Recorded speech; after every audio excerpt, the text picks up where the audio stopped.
What's going on? What's going on with everybody in the MFN Rage Room? Officially welcome. My fault. Officially welcome. You good, my guy? Welcome to season 1, episode 2 of the Rage Room Roundtable.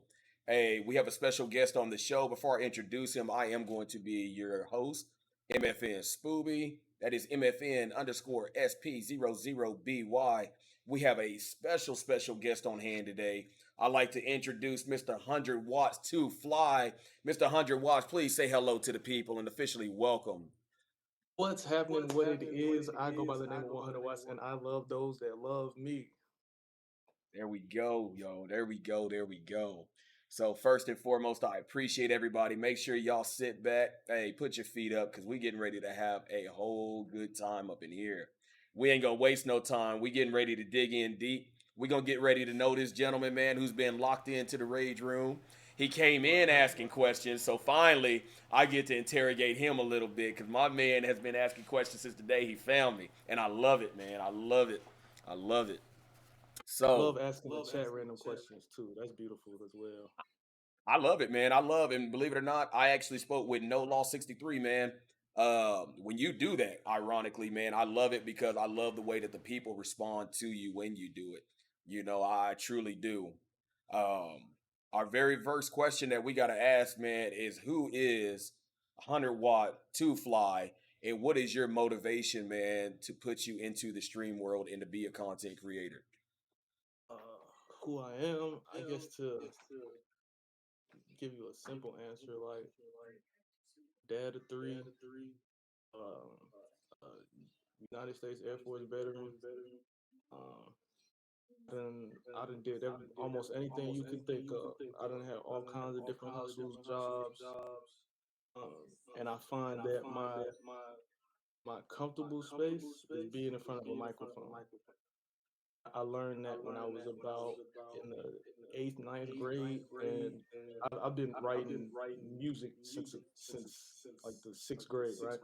And in the eighth grade is the first time I performed in front of people. From that moment on, I was like, "This is it. My voice is my gift." So I've just been trying to figure my way through how to use that since then. And streaming, because of the technology, I get to use it in a way that's the most comfortable for me now. I like it. I like it. I like it. So hold on. I already learned something about you and I didn't even know. Music. Are you a singer? Are you rap, man? Do you produce? Nah, I rap. I tried producing when I was younger. I tried producing because one of the problems I ran into was trying to find beats, find people that made beats, being able to get beats. I never had the money to pay for them, so it was like for a while I tried to figure out how to do it myself. But that takes a certain patience level that I just don't have. Anytime I do work with producers, I respect them so much because I understand the patience level that it takes for that, and I just don't have it. But rapping is pretty much it. Rapping and poetry has been my thing since knee high. We'll have to do some collaboration. See, I didn't know that about you, man. I'm a vocalist, man. I'm an R&Bist, bro. But when it comes to poetry, when it comes to writing, I absolutely, man. I can't rap off the top of my head like I used to. But man, I can write, man. I can write some lyrics, man, that would absolutely blow your mind. But when it comes to singing, we may have to do some collaboration, man. We definitely might have to do something Hey, and look, show some love. I got this R&B song that I wrote. I can't sing, so I haven't done anything with it, but it's called "When It Rains," and it's I know it's a banger. I just been looking for the right voice to do it because I know it. I know it.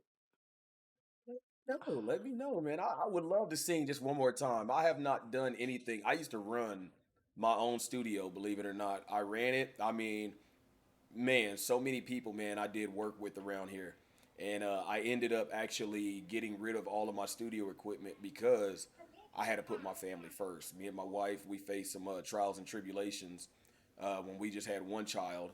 And she was pregnant with our second, our second oldest. And it was either take care of your family and keep your stuff, or it was, hey, sell literally all your studio equipment, and do what you need to do and take care of the family. So I got rid of it all. But From time to time, I miss it, man. And then I be teasing my kids because our last name is Leslie. So I'm always telling them, about the Jackson Five. Like, man, we got the Leslie Five over here. Like, we definitely need to get it. Oh yeah, when you got that many kids, you got to figure out how to make it work with all of them. Oh yeah, and they love music too. My kids, they love music. They sing, man. They perform. Matter of fact, I would do a specialty for you, man. At the very end of our podcast, I'm gonna make them perform. What is that song? "See You Again," man. "See You Again" from Fast and the Furious. They all got their own parts, man, and they absolutely, man, they do the most. Oh, oh, see, talking my parents in mind right now. Hey, hey, come Oh, here, you listen. You're fine, man. come here.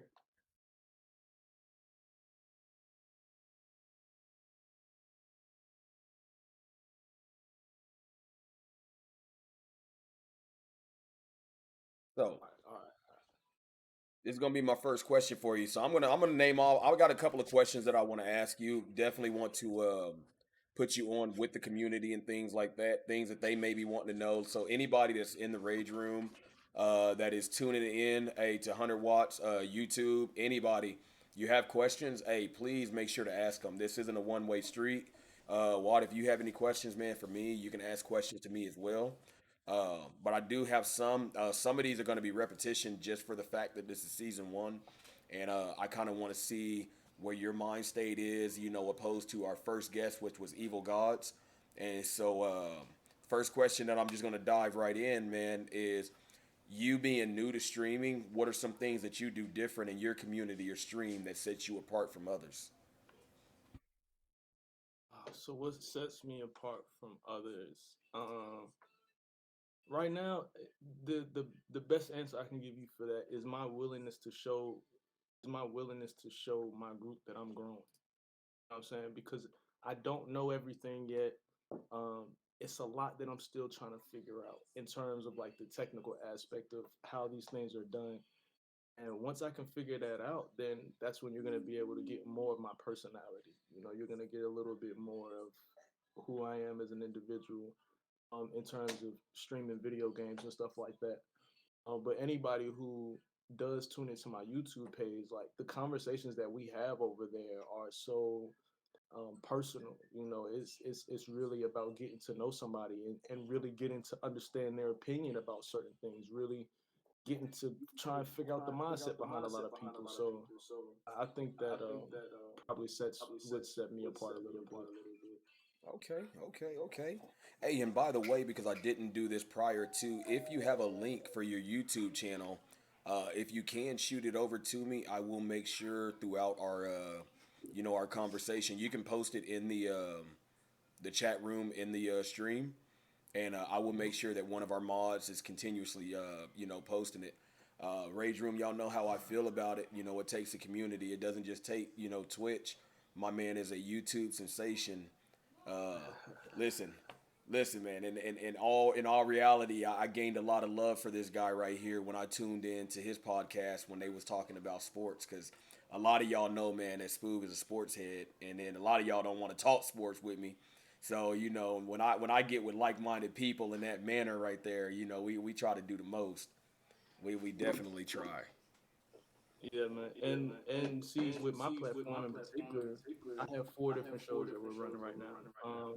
One of them's called Keep It a Bean. That's our sports show that we do on Mondays. We have Earning My Stripes. And the ones that I do on Mondays, is generally just me and my man MVP, but we leave that as an open panel because we want people to come in and talk sports, give their opinion. On Wednesdays, we have a show called Earning My Stripes. That's me and two of my homies, and we talk about everything. We were just talking about MJ versus LeBron not too long ago. We've talked about how you learn how to kiss, right? So we have so many different kinds of conversations. Sundays, I have a show with my father called Pops Knows Best, and me and my father have conversations that father and sons, either haven't had or are having, need to be having, those kinds of things, like father and son, because you don't really see that anywhere. That you don't see that connection, especially when if we're gonna keep it a being, people that look like us, right? Right. There's a perception of fathers not being in their children's life, so we felt like it was important for that to be showed on YouTube. Um, and then the last one is called The News of 100 Watts, and it's just me. Sometimes I go on monologues. Sometimes I have guests up. It's just whatever I feel like doing. Okay. So you an entrepreneur, man, in the stream world. I love to see that, man, because that's what I'm trying to do myself. Between the podcast, between the gaming, between integrating my merchandise into the stream, uh, trying to make sure that I solidify myself amongst one of those that puts his community first. So I definitely tip my hat to you, man. I got a lot of respect for you for doing that. I, See, I the just merch. introduced the IRLs, man. So you mentioning your dad? I just did an IRL the other day where me and Mama Bear, because our electricity went out. We went over and we did an And I was IRL and went and watching it seen too. Mama I Spooby. We was went and seen watching my it too. mom's, and we all had lunch with me and my wife while we was in where were we at? Sam's Club. And man, I had a woman. She seen my doggone selfie stick because I got a more expensive one, man. It has a little remote, and she's like, "Are you live? Oh yeah, say hi to the camera." She was all in my camera. Her husband was like, he threw up the peace sign like this, but he was like, "This, you right here. You better get out this man camera over here." I seen the look on his face. I know the look. I know the look, man.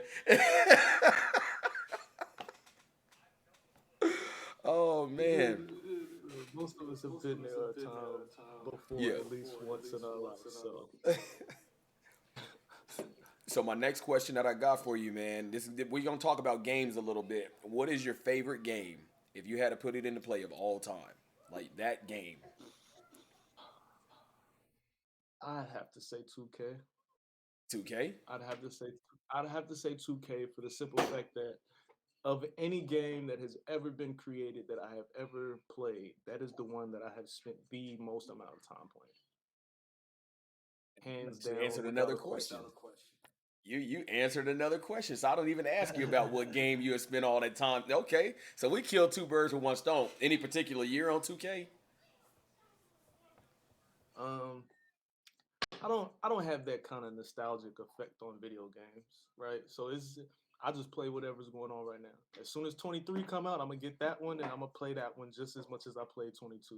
So I don't really know. And somewhere like the nostalgia for video games, like when people have those conversations, I'll talk about it a little bit, but I don't really. It's like I haven't played like Donkey Kong is an amazing game, but I haven't played that in like 15, 20 years at this point. So I don't know. I would love to play some Donkey Kong now, man. Like my all-time favorite games of all time was like the Mega Man series. Like growing up, Mega Man and Kirby were my games, man. But Mega Man more so because it's like you make it to the very end, they lock you in the room and it's like fight this boss. You kill him and you get his powers. So I was always like a huge Mega Man fan. Um, and I was actually just told last week by somebody that they actually redid a series and they got it for sale on the Steam network to buy like all the way from the old school to a new one that they did. So I'm pretty excited, man. Like I may be 34, but I'm like a kid in a candy store when they come to talking about games like that, man. So let's Yeah, see. no, I don't have that. Uh, Music is different. you said music? Music is different. Like the older music, like it has that nostalgic feeling. You can think back Yes. to a time like, well, I remember when that came out. You know what I'm saying? It's certain ludicrous songs that, but boy, I remember that house party. You know what I'm saying? It's just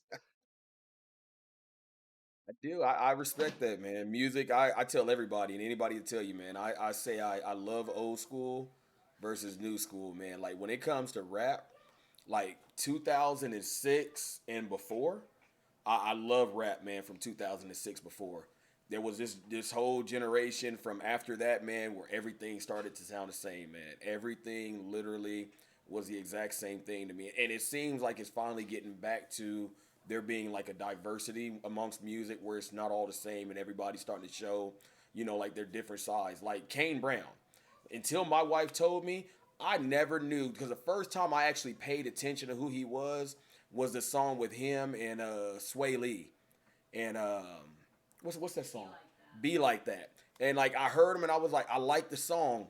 And then when she told me he was really a country singer, and I actually listened to him, I'm like, yo, you're kidding me. Like this dude is an amazing country singer, believe it or not. Amazing at what he does. But you would look at him, man, and you would never think that was his genre of music.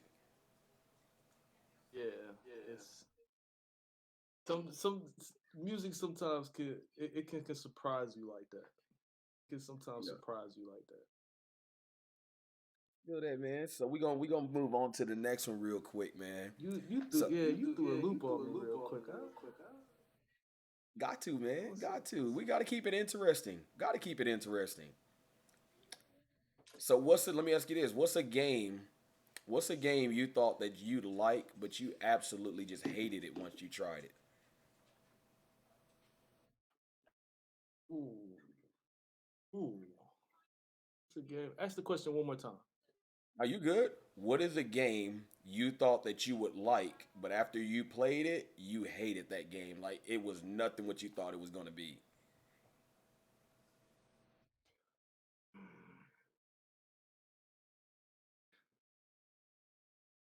Saints Row. Say that again. Saints Row. Saints Row. What is Saints that Row. game? That's new to me. It was it was sort of like it was GTA before GTA really popped. You can pretty much do the same thing: stealing cars, shooting people, doing missions, customizing the cars. There were gangs that you would have to fight against and stuff like that. It was cool, but nah. I really had a hard time with that game.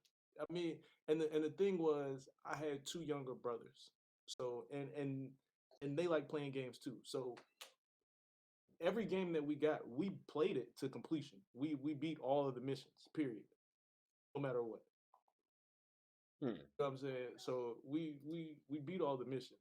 We always did, but it was just like the whole time I'm playing it, like this is whack. I really don't like this, but they did. But I just this is whack. So let me hit you with the reverse. What is a game that you thought that you wouldn't like, but then you actually ended up liking that game? So we just gonna Red Dead invert that Redemption. question.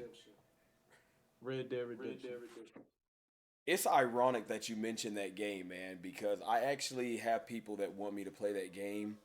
And for me personally, having a lot of ties, man, into especially with it being Black History Month, having a lot of ties, man, within our ancestry and our history and stuff like that. I try to feed my mind certain things, and then certain things I try not to, just for the simple fact, they always say negativity breeds negativity, but positivity, it breeds positivity.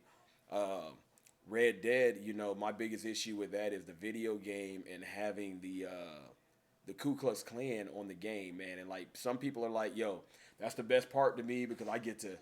And this is no shade thrown towards anybody. It's just conversations we've had. Oh well, I enjoy that aspect of it of being able to kill them and I can do this to them and do this, and it's just like, man, I just don't want to be around it. Like I try so And hard. I hear what you're saying. The one thing that I had, the one thing that I realized was like, this is for a certain time. You know what I'm saying? Like once you understand that this is not 2022, and that this was actually predicated around that specific time, it's like, all right, I'm not going to be so critical of it. And I hear what you're saying 100%. Don't, you don't even open yourself up to receive that negative energy. You know what I'm saying? Some people are, you have to. They're just period. You have to make sure that you're not receiving that negative energy. But once I could separate, it's like, all right, this is a certain time. So I'll just let it be what it is. And I think I probably would have been in that same mind state, man, if it didn't, for me personally, it didn't feel like history so much. I ain't gonna say it's repeating itself, it's just more or less extending itself out, man. Like, we're still, 2022, like you said, we're still dealing with situations, that our ancestors, man, was dealing with, man. My mother was born back in the 50s and, situations she was dealing with in the 60s. So it's just like, that history repeating itself and repeating itself. It's to me, it's almost like Call of Duty. That's a perfect example, man, because we talking games. Call of Duty, instead of them doing what the heck they supposed to do, hey, YouTube, big shout out, man, to Must Division, aka Activision. If anybody in the chat wants to know why I call Activision Musty, why? Let me tell y'all real quick before I continue. what does a dirty, musty person do? Half the time they won't go wash their behind. They throw some deodorant on and they call it clean. Activision knows that their game is broken and beat up, man. Instead of fix it, yo, they throw an update on top of it, man, and they call it fixed. So listen, that's why I call them Must Division, yo. I'ma Now, just before you let go y'all too know. far, before you go too far, I do want to slide back just a little bit, and I want Let's to ask go. you a particular question. You were talking about, the things that you take in. How is taking in Red Dead different than taking in GTA? Ironically, was it you that asked me that question the other day? Actually, when we had this conversation, it may have been you or it may have been Ronan. It may have been It was one. probably Ronan, but we was both asking the same question. See, for me, one is more of a stereotype versus situations that we've endeavored as a culture. Like GTA is stereotype. Like when I first heard it, man, I try my hardest not to introduce anything that has to do with racial slurs. I'm black, man. They say it's okay. You can say the N bomb or whatever, So, whatever, so whatever. did you play San Andreas? Oh yes, I did. But see, I was listen. The last time I played San Andreas, I was like in the seventh grade, maybe the eighth grade. And that's back when I played it because I used to play it at my cousin Ladre's house all the time. It had to be like my eighth grade year. Had to be. Okay, so if they would have done the same thing for San Andreas that they did, if let's say they re-released San Andreas and now they got the online feature and everything like that, wouldn't play it? And see, man, that's where that double-edged sword comes into play, man. It's definitely a double-edged sword.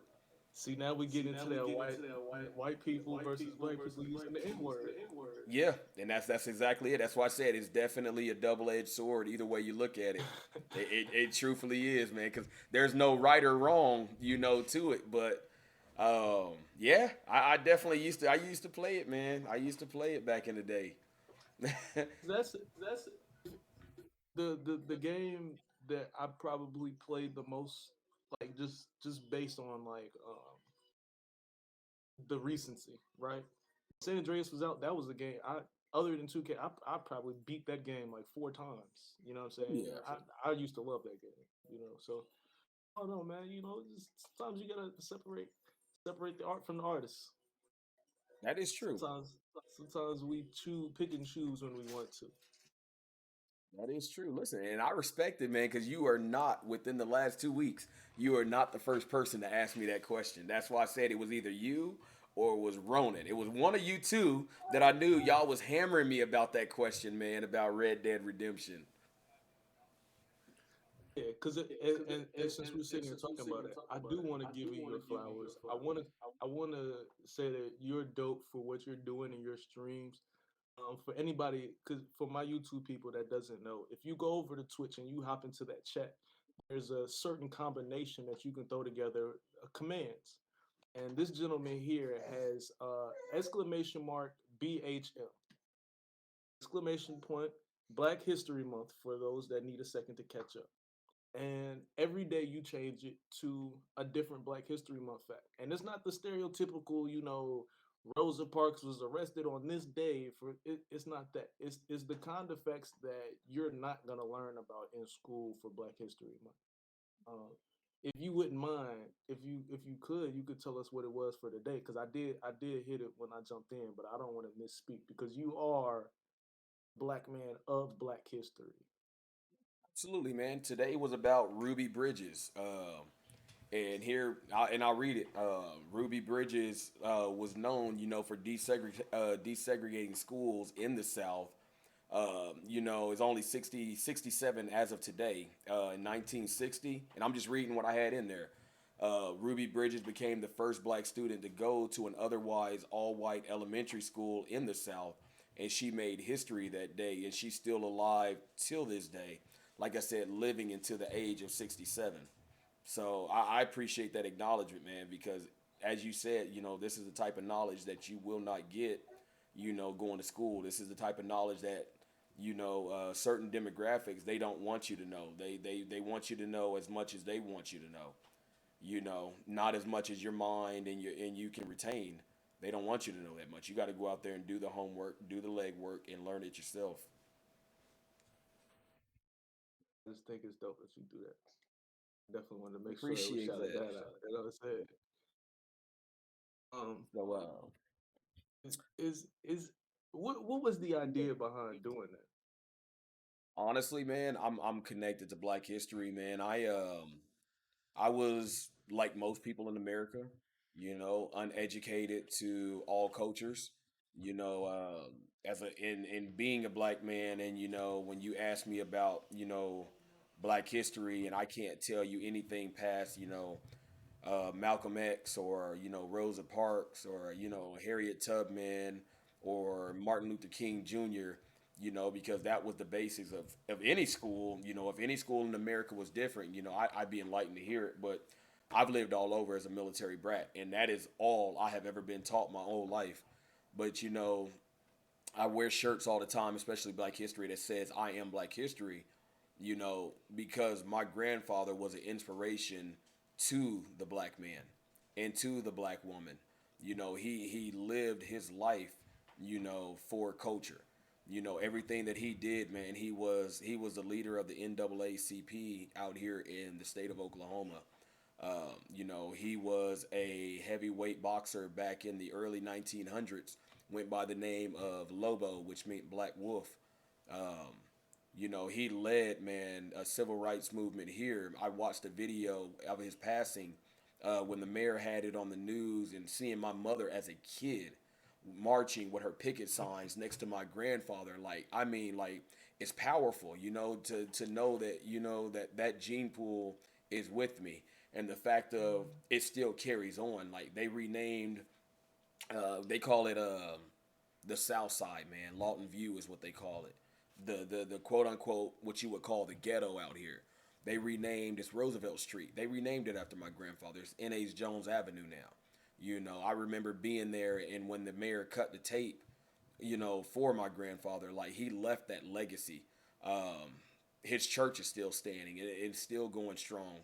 My great grandmother, God rest her soul, uh, she was one of the missionaries at the church. Her name is in a big brick, man, embedded into the church. So my roots are so deep in it, and I grew up, man, a man of God.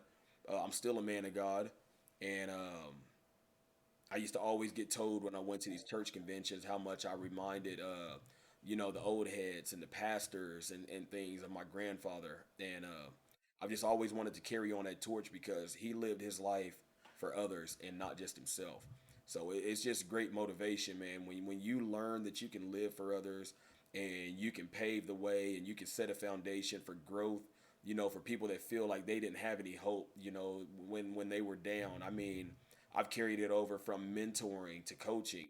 Before COVID, I was coaching year round, helping with basketball, football, baseball, like, not just my own kids. Like, I mean, I was out there helping everybody because it's about motivation, and it's about building that, and building them up to let them know that, hey, because the world sees you this way, guess what? You don't have to be that way. You know, you see a white doctor, guess what? You can be a black doctor right next to him. You see a white surgeon, guess what? You can be a black surgeon right next to him. Race doesn't matter. Race only matters when it's the main focus and it's the pivot point. We have to grow beyond that. We have to, as a whole, we have to grow beyond the fact of, oh, well, our pigments are different, but we all want the same thing, generational wealth. We want to set our children up, for what they want to do and what they want to be in life. But that's my way of thinking. Okay. So, hmm, good. We're gonna have a great conversation here today. Let's keep rolling. I don't wanna roll too much back too soon. So let's continue. You know what I'm saying? You're the lead here, so I'm gonna follow behind you right now.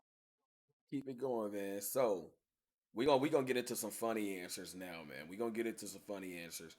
If you had to marry, listen closely. If you had to marry, I seen your eyes right when I said the word marry. My man's eyes got like, poof. Okay. But if you had to marry the last video game character that you played, who would that video game character be? Oh yes. Hey, tell it for the world, man. Tell it for the And world. look, Akeem Shakur, starting power forward for the New Orleans Pelicans. Hey. Hey, at least you get that money, man. I'm about to marry my 2K player, bro. I told you that's what I be playing. Oh man. I recently started playing WWE just because I want to stream it. Right? I plan on streaming that too, but that was before I played that before I played 2K. So I guess my Got you, got you. power forward. Man, we may have Yeah, to so talk on we'll that one see what because I goes. enjoyed playing WWE. My kids, they love it too, man. So that may be something that we can collaborate on in the future.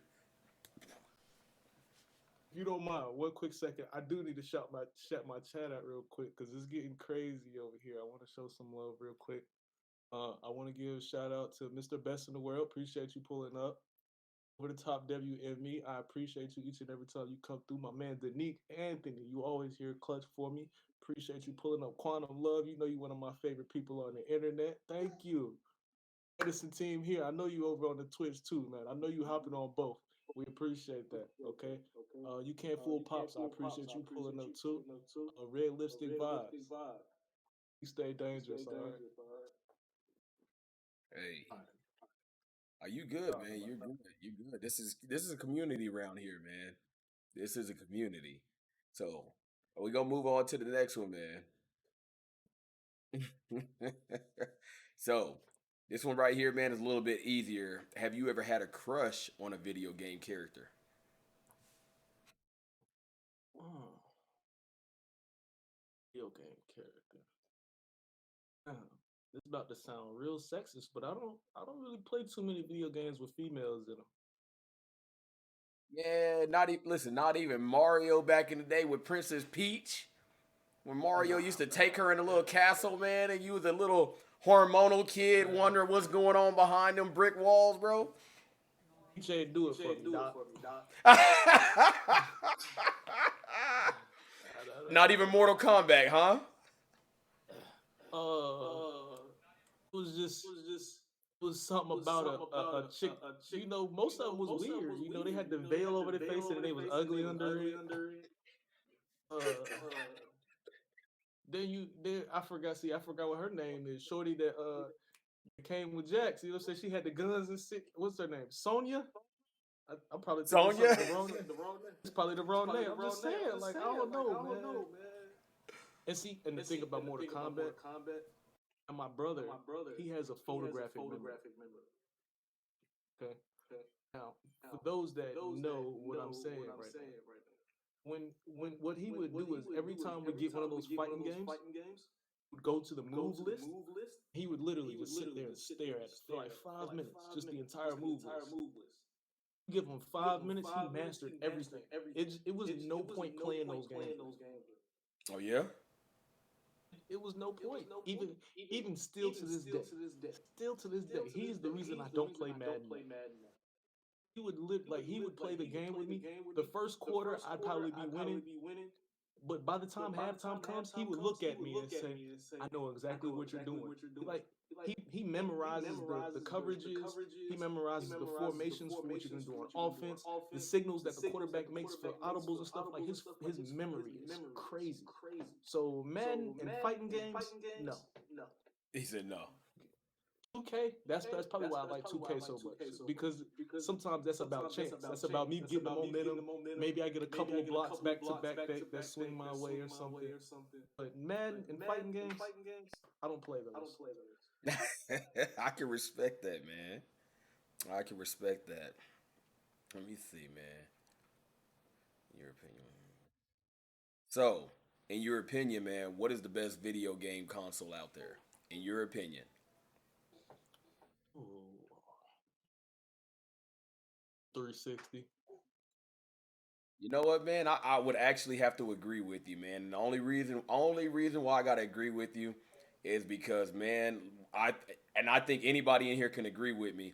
We used to have some of the best fights, man, amongst friends when we all played 007, bro. When you seen people, man, watching your screen back in the day, Hey, bro. Screen watching. You screen watching, madam. And then they swear up and down, oh, I'm not screen watching you. But you remember the one map where you used to be able to get the golden gun in and had the big square in the floor, and it was like there was no way you knew I was down there in that specific spot. Listen, 360 ruined friendships. To clarify, the Xbox 360. For clarification, because the chat is asking right now. Xbox 360. What did I say? You say 360? Oh, no, no, no, no. I'm talking N64. Listen, that's my I fault. said 360. That's my I fault. heard what you talk about. Yep. I'm talking N64, man. My fault, y'all. My fault. N64, man. Back in the day, the N64 was the system that ruined a lot of friendships when we was young, because you all had to be connected to that same system unless you had that little cord where y'all could connect two N64s together, and then you could be running 8 players and stuff like that. And here's why I said that. Because that, for me, was the first time when playing online became a thing. Because the Xbox One, you could plug it into a wired internet system. Not too many people knew how to get online on the first Xbox. Yeah. But the 360, when that came out, that's when, because the problem with playing with your friends in the neighborhood is you actually have to come to your house to play. So if you had one of those parents who was like, no, you're not going to nobody's house, you can't play that game with your friends. Yep. And the 360 for me was when you got to actually play with your friends no matter where they were. So I can respect that, man. See, for me, it's crazy because of who I am now and who I used to be, man. Like I grew up, people probably will, man. Like I don't see myself, man, as like the Carlton around. You like, listen, man. Like Carlton ran around with the khakis, man, and like that was me, man. Like I grew up around white people my whole life. Like my whole life, I did not grow up around people of my own ethnicity until I made it into the 7th grade when we moved out to Oklahoma. I grew up, middle class. Like literally, all I knew was like my white friends. Like everything that I knew, like I was this little black kid that used to run around. Man, let me tell y'all something, man. If I see any clips, if I hear any laughing, I'm ending it right now. I used to run around, man, and freaking the bell bottom jinkos with the chain wallet and stuff like that. And listen, I'm telling you, I did not know what African American culture was until I moved to Oklahoma when I was in the 7th grade. Like that was just that was it. And where were you living at the time when you was wearing these bell bottoms? Where wasn't I, man? I mean, I was in Baumholder, Germany to Fort All Lewis, right, Washington to Florida. I mean, no, no, no, no. You okay? So Germany is where it started at, or that was just the one up you. no, Germany, man, is when I learned to be a Ninja Turtle, man, and to go to through my mom's German tables, man. Listen, this all started when we lived in Olympia and Fort Lewis, Washington, man. And then it got just a lot worse when I moved down to Florida, because I mean we grew up, man, around, y'all think like the golf clubs and all of this stuff, man, and the little man, all of that stuff is real, man. Look, I used to run around with people like that, man, like legitimately, like And see, and you said you didn't know about African American culture. To the African Americans that may be laughing at him, I am willing to bet any amount of money that if you look at your pictures from middle school, elementary school, and maybe early high school, you probably be like, I don't know why I was wearing that. oh shit, that's a heck yeah. Look, the whole phase where people was wearing the 5X t-shirts when you had two, three of them on top of each other with the super baggy jeans. I was part of that. Look, Stop playing that. And when you look at the pictures of that, you're like, why did I have this on? hey, but can we not talk about that? Listen, for anybody that don't know, man, I'm only 5'6", okay? So I was that guy, man. Listen, when I got out here and I went from Urkel to I felt like Stephon Arkell, man, and I was like wearing the tall tees. Let me tell you something. When tall tees are damn near touching your high tops, listen, you shouldn't be wearing stuff like. And then when you double up on them because you want to have the two tone and stuff like that, I had a big problem back in the day, and I was 5'6" when I'm an adult, so I was shorter back then. Just so we on the same page. Look, man, we look, everybody, we all have that one phase where we was just like, I don't know why I was wearing these clothes. I have no idea why. Man, I'm glad I never was into the skinny jeans. I'm glad I never got into that. me either. Now that one right there, that one right there, I couldn't, bro. I couldn't. The skinniest pair of jeans that I have worn was for me and my wife's anniversary, our 13-year anniversary last year, man. Other than that, and that's the tightest ones that I wore. Denique, right? In the white t-shirt, like how delicate you was trying to be in a fresh, brand new white t-shirt. Man, You don't touch me. hey, Quick hands, quick hands. real quick. What, wearing a book bag on a white tee? You got me fucked up. You mentioned a white tee, man. I used to wear. Listen, I used to wear my white tee. I used to put my black tee on, put the white tee over it, man. Had the jeans, bro. I used to have the Reebok Soldiers that was the camo. Oh man, listen. I used to feel like I was the man. I used to feel like I was a man in that little outfit. And then and then if you mix in styles, right? So you get the white tee with like the soldier boy look. So you got the rubber band bracelets and the rubber band necklace. Yes. Look, man, fashion has been a motherfucker a long time. Oh man. So let me ask you this one, especially once again because you're getting into the streaming world, but you've been a gamer for a while. If video games didn't exist, what would you be doing now? If video games didn't exist, what would I be doing now? Um, music, YouTube live. I one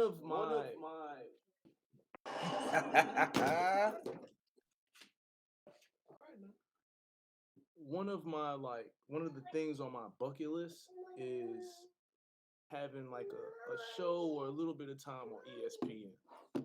That's one of my bucket list items, and I'm looking. I want to accomplish that. Let's just say that for now. I want to accomplish that. So even without video games, with sports, I'd be good. I think if I didn't, I think honestly, if I wasn't in this, I'd be in the coaching field, man. Like legitimately, like I don't know, man. I've been that coach. I've proven, man, that I can be that coach. Um, it's just opportunity, real opportunity has never presented itself, man. But motivating a child, teaching them, the fundamentals before you can learn, the play. You got to make sure your fundamentals are right. You got to make sure this is right. Man, I think I personally would be into coaching if I wasn't doing what I'm doing now, which I'm actually considering because of my kids' elementary school does not have a football team. I'm thinking about speaking with them and seeing if I can organize, man, the next elementary football team for them, man, and get this next season going because I miss coaching. I've been out of it for 2 years now. Sport. Huh? What sport? Man, I coach football, I coach basketball, and I coach baseball. How many sons do you have? How many sons do I have? Living in my home, I have 4 sons. All of my sons, I have 7 sons and 2 daughters. Is playing tackle football, is that like something you put any thought in? Do you care anyway? Like, what's your thoughts on your sons playing tackle football? To Is be there an truthful, age range you would want to? me personally, I don't mind them playing tackle. But I would rather, in all honesty, if we were talking outside of my kids and a new child, I would rather a child honestly learn how to play flag football before they did tackle. And the only reason being is once again, man, is really teaching the fundamentals, man, because you think about running back, you think about wide receiver, you have flags on your waist. Your number one thing is you don't want to be touched. So you're going to learn how to make your routes a lot sharper. Learn how to get in and out of breaks. And so starting with those fundamentals as a flag football player, it builds that into you. And then once you integrate the flag football, then you start introducing track, because now they know, oh, okay, this is how I do this is how I can get in and out of my break. So now track is about speed, it's about teamwork. Rather they're doing relay or they're doing whatever yard dash, it's about, okay, here goes my speed. But for us, man, it's about, like, this year, our goal, I want to continue to try to introduce. I want to introduce soccer because my father played professional soccer for the United States Army. We're a Jamaican family. Obviously, y'all can tell. So soccer and track has always been big in my family. So then getting my kids used to soccer and that footwork, man, I tell my kids this all the time when it comes to sports, man. Every sport feeds into one another. You can learn from it all. I'm even trying to talk my kids and my boys to get into some type of, dance, slash ballet type thing, just trying to teach them that the That gingerness footwork. of it, and the footwork that comes with it, like trying to talk them into doing that because it all feeds into one another, man. It truly does. Hmm. That's that'd be an interesting one. Be an interesting one. Come on, son, just come over. I'm just trying to get you to get your footwork right. Be an interesting one.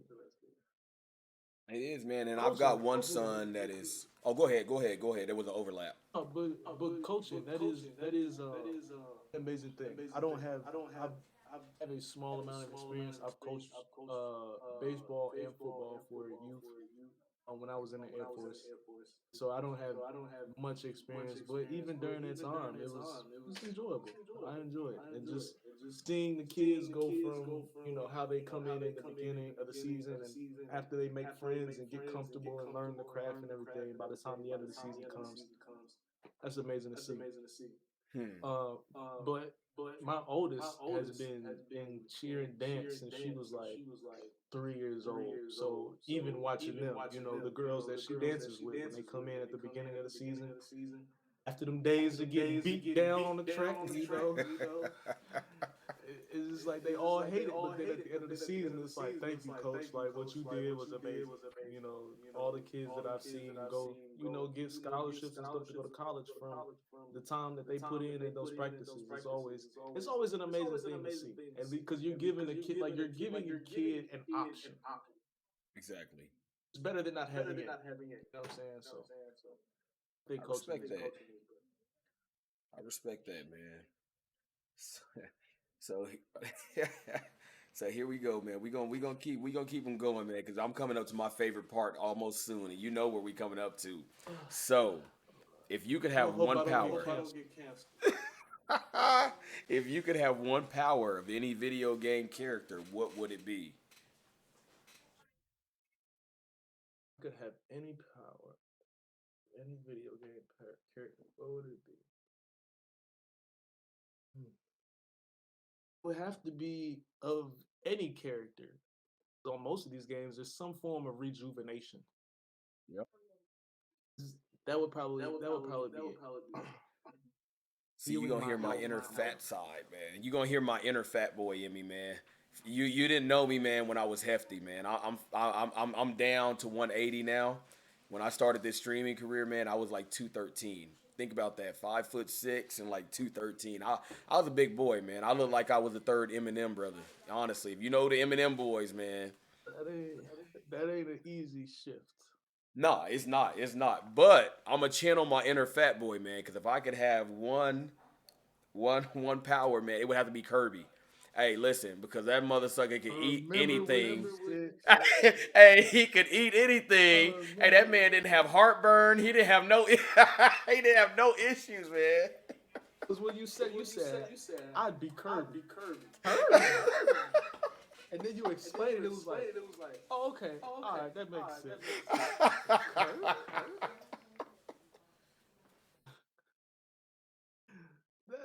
Okay, I give you that one. I give you that one. Oh man.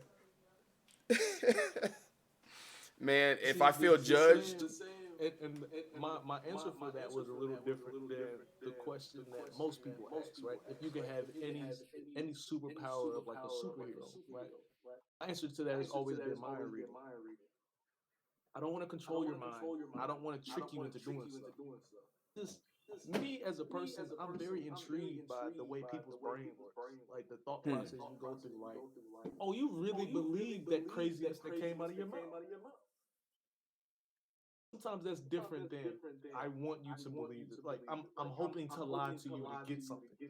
That's different than saying some craziness and really believing it. That's true. That's true. When it comes to superheroes, I've always wanted that mind reading ability. Hmm. You said video game character, and I couldn't think of any video game character that could read minds, so I went with rejuvenation. Man, that's a good one. Hey, chat, man. Anybody Rage Room? I need y'all to help us out too along the way. Who is a video game character that can read minds? Hey, now Yeah, what? If look, I hear you judging me on this next question, man, uh, man, it's gonna listen. We're gonna wait till off stream. There's gonna be some issues. But the next question I got for you is: have you ever seen somebody get really angry when they lose? You oh yeah, hush. oh yeah, sure. Hey, look, I'm not too good to admit that I'm one of those. I've look again. Oldest of three brothers. All three of us, we have this sort of thing, sort of in our blood, right? Yeah. My, my father, he makes the joke a few times about how he raised three pit bulls, because it's just right. Because one of the philosophies my mother had when we was growing up is somebody mess with one of y'all, they mess with all three of y'all. Hmm. One of y'all get your ass beat, all three of y'all better get your ass beat. Hmm. We had sort of this thing, right? Yeah, all three of us have. We've thrown remotes. My brother has the PlayStation 2, the second PlayStation. We was playing NBA Jams. Oh, it wasn't NBA Jams. It was NBA Street. Excuse me. I apologize. Yeah. NBA Street. He was playing NBA Street, and I hit him with a super combo game breaker to win the game. I was talking cash trash. He got mad, grabbed the whole PlayStation out the wall, and just threw it against the other wall, and just saw it all just split into a bunch of pieces. It was just like from that, but it was just like, oh, like seeing the rage happen. It was like, oh, that was beautiful. And then afterwards, it was like, yeah, so what we gonna play now?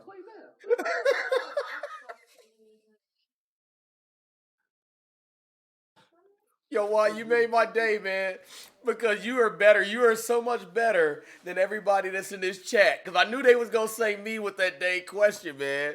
I knew that they was gonna go in on me, man, about raging.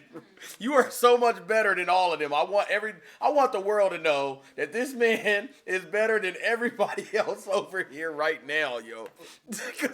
I respect it because I've been there.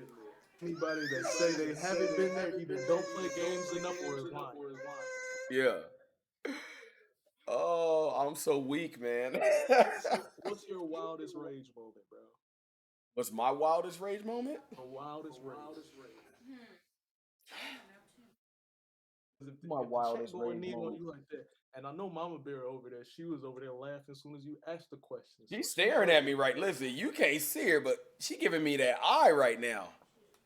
Ah, what is my? What is it? Ooh, you. Okay, I hold wouldn't that for call two that a rage. seconds.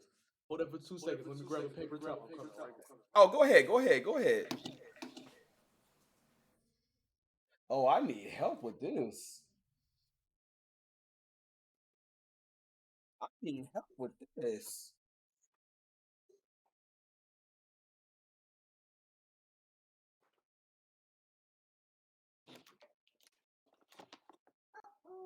All right, let's go. Dang it, I faked the thing.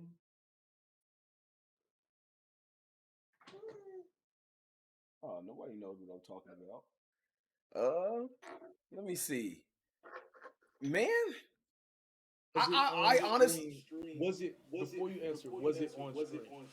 oh, it was definitely on stream. Okay, I'm here for it. Let's go. It was Let's get to it. definitely on stream, man. Let me see. I could start with who can I start with? Shoot. David, do we start with you? The day that that was just the other day that you, Evil, and Clip'em, I believe, all three of you mother suckers right here, right now, was standing in the damn corner when we was on freaking what is that? Called Chemical. Yo, all three of my teammates, bro. Yes, I'm getting loud. All three of my teammates was standing in the gosh dang corner with the dude while he was shooting me in my god dang back, bro. Yo, hey.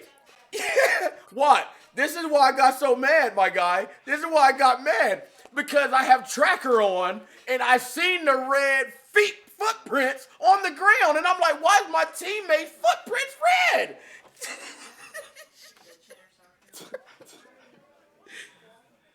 Evil, Look, if you man, wasn't, you've done it before.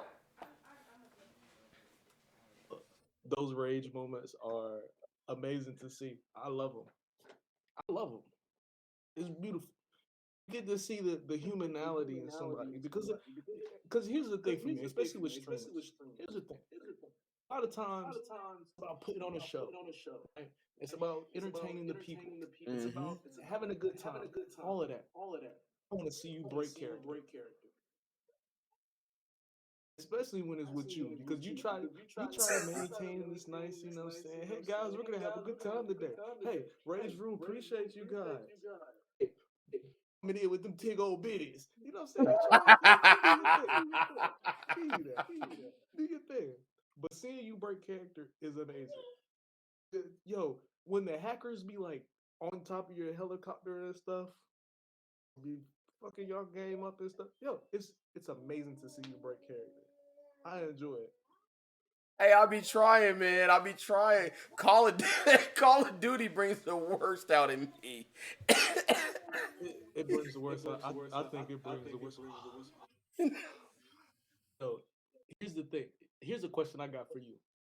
You've been streaming for a long time. You've played a lot of video games. What is the game that you've played when you listen to the game chat and you hear the wildest shit? Because you play some of these games, you hear people throwing slurs or talking about your mama and them, and I hope your granny did. It's a whole lot of crazy stuff that comes from these chats in Yeah. some of these games. So, what is the game that you played that you've heard some of the wildest stuff?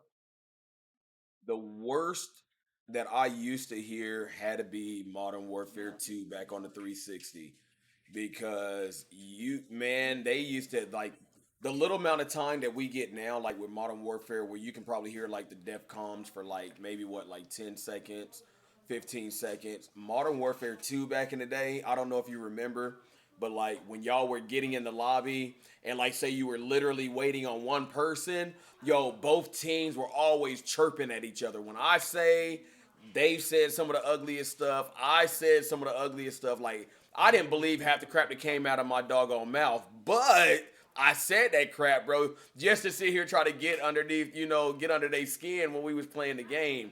And then when they didn't leave that lobby, and you could talk crap afterwards, and then get ready to go back in and kick they behind again, or you talk that crap, and then they went into the game and kicked your behind, so now they chirping The at end, you.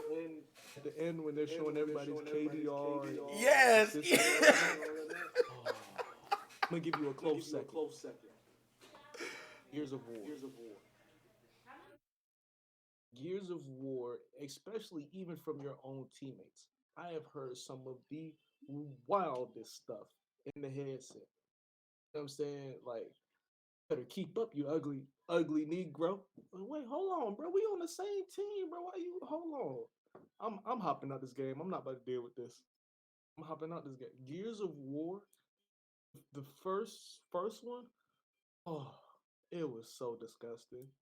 It was so disgusting. But Yeah. yeah, these game chats be wild sometimes.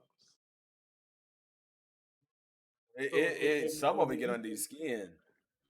and when you talk about like some of the bot stuff that and that's like one of those things with technology, right? Like I've heard you talk about the bot stuff and the hacking and stuff that happens within your chat, like the streaming chat. So and now we get into a whole nother whole level, and it's amazing to see. Not in a good way.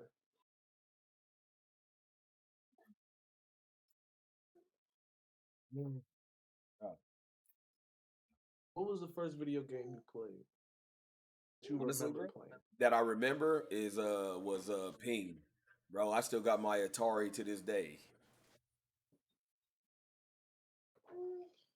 Still got my Mine, Atari to this day. mine was Pac Man. It was Pac Man. I think when my dad bought the first gaming system, it was because it had like the Pac Man, the Starship. It Right. had Miss Pac Man. He bought that because it had those games on there, and then like PlayStation, not even PlayStation. Um, the Nintendo and all that other stuff started coming out. Murder she wrote. Action with him, a pretty Sorry. face and bad character. Them the kind of living can hold chaka. Follow me. A pretty face and bad Yo, character. showbiz, I Them the kind of appreciate living that can raid, hold man. chaka. Say girl you Appreciate you pretty, coming your through. face it pretty, but your My bad. character dirty. Girl you just a act too flirty, flirty. You run to Tom Dick and also hurry. And when you find your mistake, you talk about you sorry, sorry, sorry. Good now. Hey, so you're from a Jamaican family, all right? I know you know how to dance to the music, yes? Man, I can do. Listen, I can hold my own when it comes to it. Ah, boy, I kill you on the dance floor. Listen, man, hold on. Look, man, Hold on. man, What Jamie nah, Foxx say? Hey, boy, what Jamie Foxx say, man? He said, man, what you talking? Hey, shit. look, No, man, listen. I rode a boat all over the surface. Hey. Nah, man. Look, hey, my culture, man, comes from man the work ethic, man, in the kitchen, the vocals. That's where I gained the culture from, man. The dancing, not so much. I know enough, man, to keep my wife, man, knowing what she knows on the dance floor because she got a good dance partner. You know that's as much as I get down right Look, she know how to two step. I could put a third in there, so we good. now. Oh man, you know it's funny, bro. Hold on, but I'm gonna tell y'all. I'm gonna tell y'all about my wife, yo. It's funny because you mentioned two steps. She's looking at me like I know what story you're talking about. There was this time, right? Look, a lot of y'all, man, that don't know. I've known my wife since we was in high school. Me and my wife have 15 years, together, and almost 14 years married. Excuse me, almost 16 years together and almost 14 years married. So with She that gonna being correct you on said, that. I used to have this 2003 Pontiac Vibe hatchback. Man, I had two 15-inch, man, subs in the back, man, in the ported box. I had the red lights through the car. I had the black decals, man, from the hood. On the hood, it used to say JRP because I used to do music. I love to sing. I love to sing. So it said JRP, which used to stand for JR Productions, and then down the running boards on the side, it used to say Bad Soldier Entertainment because that's what I called ourselves, man, BSE. So my wife had my car, man. At the time, I think I was either really really tired. No, no, no, no, no, no, no, no, no. I was at work and my wife pulled up on me to come pick me up, right? Listen, we weren't married back then. We was in our teenage years. She pulled up on me and when all you hear the door open, all you hear, man, is Bun B, man. Come on, I'm a G, Ninja, you don't know about me. Hold on, what am I getting? And for those of y'all that don't know, man, my wife is Puerto Rican and Native American. So when I heard it, and she came out, I was like, hold on, what is going on here? And all you hear, I'm saying it again, is I'm a G. Ninja, you don't know what, man. Oh, I was like, okay, yo. Hey, she's wifey, yo. She is wifey, it's gotta go down, yo. You pulled up to the people's crib like that? Yes, man. She was her from day one. I like it. Hey, I'm gonna and pull she up been loud here and ever since, man. loud and each and every time. Hey, I she want said. you to Hey, know she I just put said it. all. What? She wants you to know. She said that she's still a G. So just so you know. Hey. I'm like, just don't do that at my mama house. Oh. Oh man, that'd be funny. I like it. That's cool. Oh Definitely, man. that's funny. All right, man. Couple of more questions I got for you, real quick, man. If you could have a video game character as a best friend, which video game character would that be? Ooh, um, I could have any video game character as a best friend. DJ from San Andreas. That'd probably be it right there. You know, That's like I said. That's the game I probably play second most. 2K. And I really like that game. I like everything about the storyline for CJ. That's my best friend. you know who mine would be, man. After, ladies and gentlemen, learning who Lester was on GTA, it would have to be Lester from GTA because let me tell you something. There are some non-biblical things, man, that I want to do. hey, hey, listen. And after I do them, I know dang well, man, I'm gonna have 5 stars on my behind. But if I could pull out that cell phone and be like, Lester, remove my warrant, hey, whatever else is going. I need your help, dog. Oh, bet. Give me like 5 minutes. I got you. You clear. You clear. So I'm just gonna let you know right now, Lester would be that best friend because listen, like I said, I got some uncharacteristic things that I need handled, and I'm gonna need you to get the police off my back after it's done and over with. I can understand that. Makes sense. That makes sense. Oh man. The things I plan on doing with CJ, we probably gonna need somebody to call Lester for. Well, you hit me up. Hey, I just want 20% and I'll call Lester. I got you, man. Shoot. Oh man. It's a shit. These video games have warped our mind. Man, listen. GTA. I didn't think that I could get my wife into GTA the way that I do, but my wife like thrives to play that game now. Like she absolutely wants to play it, and I love it. And she knows her little character that she done built on her got her little swag to her. So when she be walking by me, I'll be like, girl, if you don't get away from me in that escort, I'm gonna give you a couple of terabytes. You know, you bend you over and make you grab my ankles type thing, man. Yo, So you you know know, what? I'm gonna say that it's dope that y'all have those moments to, because I'm sure off camera, behind the scenes, you drip that sauce on there. You let her know what's up. You know what I'm saying? You gotta let yeah. her know she's still number one. But to be able to do that in a video game as well, I think it's dope. I think it's nice that y'all share that. Rather than it being, oh my God, you playing the game again. Mhm. You know what I'm saying? So I think it's dope that y'all share that. That's amazing. It didn't. It definitely didn't start off like that, man. But I'm happy where we're at. You know, I really am because we have a common interest in games like this. You know that we can do together and whatnot. It makes it makes it even sweeter. So Um, for me to ask you this, so I think my viewers would be a little bit upset if I didn't ask this question. I hear you often speak about, because it sounds like y'all are in. Ooh, look at that. It sounds like y'all are in an amazing place, and you've spoken to a few times like how you appreciate her because of how y'all been through the trials and tribulations. The first question I want to start with is, do you, because for raising sons, do you think that dating in high school is necessary? That's no. something that is there something that high school boys need to be worried about? Should fathers be telling their kids to not worry? Like, let me get your thoughts on that. I don't want to lead the witness. No, no, no. I believe it or not, man. Me as a father, and I'll say this to justify what my answer is going to be to you is my mother and my father were married from before I was born until after I turned 18.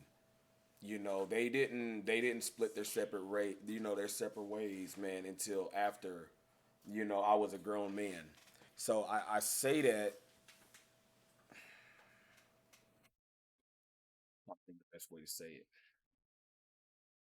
I bring that up, for the simple fact of my father was an active duty army man. My father was always in the field. He was always working. Um, when I remember being young, my father was a drill sergeant in the army, and he didn't know how to check that attitude at the door. So it was like I grew up with both parents. Oh, I lost your video. There we go. Uh, I grew up, with mother and father both in the home. My dad was always busy with work, so I was pretty much raised by my mom because he was working, working, working, working nonstop. And I taught myself how to be a man, which is like earlier when you asked me and you was like, you have how many sons? Because I knew for a fact you have a lot of people in my stream already know. But I knew you, which so how long you and I have been connected, you didn't know that I had 9 children. And so I have 9 kids in all honesty because I made a lot of dumb decisions, before I was married, and it wasn't something that was taught to me. It's not an excuse for anything, man, but it's the fact of I see, the people that I'm running around with doing this and doing this, so you automatically feel like this is right, like this is the way you're supposed to be. And so, I always tell my wife, I tip my hat to my dad because my dad taught me how to be a man when it comes to finances. But when it comes to being an actual man, I'm self taught. I made all the mistakes that a young man can make, but at the same time, I'm only 34 years of age right now, and I have so much wisdom built up in me, man, that you see me spew out, amongst our community, at streaming. And if y'all can feel, the type of knowledge and power that I try to put out to you guys, imagine what my children get from their dad. Because I'm at the end of the day, I'm always trying to build them up, to be the best that they can be. That's what me and my wife we strive for. And I tell my wife all the time, like when I have to come down hard on my kids and stuff like that, yes, it's because they need it, but at the same time, it takes a lot out of me because I don't want to be that father. It's like I want you to learn from the first time, that we spoke, maybe if we have to have that conversation the second time, but I strive for the best for them. So that I had to bring it all together for you. And you brought it all together for me. When you got to the I love seeing an active father have a father moment. Didn't have to hear a word. Still enjoyed it. You know what I'm saying? Like Appreciate those because what ends up happening, because what you're explaining, like just to tie it in together, right? Those moments like that, it's like I really don't want to do this. If I don't, in your future, what your the thought process that you have for in your future is going to be so messed up, right? So when you're speaking about being self-taught and the things you had to teach yourself, some of the things you had to teach yourself could have been prevented by those father moments for you when you were at that age. You know what I'm saying? And so seeing it happen, especially again, when they look like us at our age range, because we're both. I'm not 30 yet. I'm He's knocking on the knocking. door. You know, I only got 2 months left. I got 2 months left in my 20s. Um, but again, just seeing those moments, I think is amazing because I have three. I have 2 girls and a boy, and I do everything I possibly can to be exactly that. I don't want it to be, well, my dad was cool and all, but I pretty much taught myself. Right? I that can't be how my children think of me when they get older. So I commend you for that. It's amazing, and your thought process behind it, I think, is amazing as well. Because man, it's having both parents. I don't. Uh oh. So I never want to never want to diminish women, their role, and what it is that they do. Mothers, because having a mother is important. Just always think that that direction that we get from our fathers is so different, and we always need it. Yep. And look, man, this I say it all the time. I normally speak to single fathers because I'm not luckily married like you, and you're an amazing partner. You know what I'm saying? So I normally speak to single fathers, but active fathers, married fathers, two parent households, because that's really, especially for my YouTube page, that's the objective, that's the Yep. goal. Like based on all these conversations that we're having, nuclear families is exactly what we're talking about. That's what we're talking about building. That's what we're talking about getting to. Instead of having a whole bunch of single baby mamas and daddies, right? You know, being a baby daddy with three baby mamas, it's not cool, bro. That's some 1980s rap shit. That's not cool anymore. Like we have to do better than that. So Yes. commending you for what you do, my brother. I appreciate that, man. So that's why I try to tell them focus on your education. Y'all love sports. And like I said, I have two sons. I have two sons that I can really say are true candidates of making it to the next level. And I'm just gonna throw that. I'm just gonna throw that out there. I have two of them, and one has an aspiration to be a wide receiver, me or not wide receiver, but a quarterback. But for me, I personally see him more as a wide receiver because of the fact that he's Oh, don't lanky. Lamar Jackson, your son. No, no, no, no, no. Listen, it's because of his lankiness, man, and his speed. My biggest reason, in all honesty, man, and this as a father, I don't really want him to go into being a quarterback because I know what he possesses as speed, and I know these days, man, everybody's trying to transition to the mobile quarterbacks, but unfortunately, mobile quarterbacks they have a shorter lived career. Unfortunately, man, and so that's the reason. That's the only reason why is because I want them to be able to I want them to really be able to achieve, much, much more than, a 4 to 5 to 6 year career because it's like Newton. I'm a huge fan of Newton as a person, what he did at Auburn. But, but Cam Newton of 2015 is not the Cam Newton of what was it 2019 2020 with the Patriots. Like I honestly, he runs an incredible camp, and this is my opinion. He runs an incredible camp. Man, go invest in that, man. You're mentoring and guiding so many youth, but go out while you're still on top. And I say on top because you're not physically like you can't run, you can't throw, like you're still capable, man. Don't and you got kids. Like I want you to go out where you're not beat to dirt, where you can't enjoy your younger kids and stuff like that, man. Like I just don't want my son to end up like that. And I know that they would run somebody like him in the dirt because he can run and he can fly. My man, my man Marcus.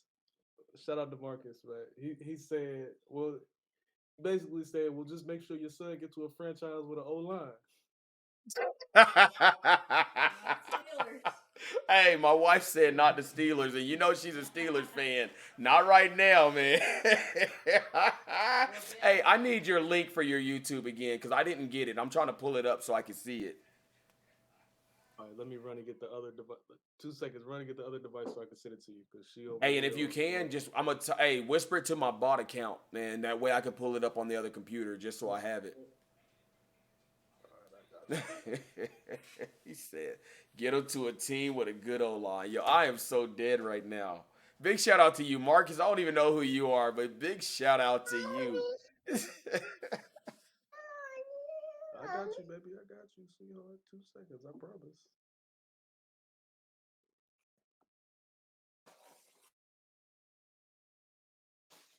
That's where I can send it to right there. See, yep. Send it to you on Discord. That's where I can send it right now. See that? Thank you. Just for you.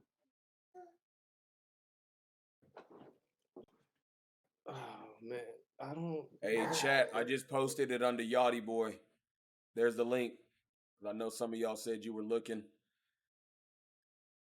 Definitely not trying to put my own dreams on any of my kids, but I'm really interested in trying to get my son to play baseball. I'm interested in him trying to play baseball. Love Guaranteed seeing my kids play. contracts, the longevity of the sport, and the money. Dude, by the time my son in the league, $100 million contract gonna be light work.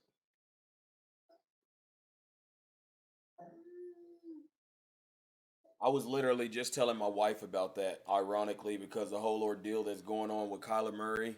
I know you might have seen the buzz already that he went on all of his social media platforms, took all of the pictures and the links to to them. He cut it and stuff like that. And I was just telling my wife, Kyler Murray is to me personally, he's an incredible quarterback.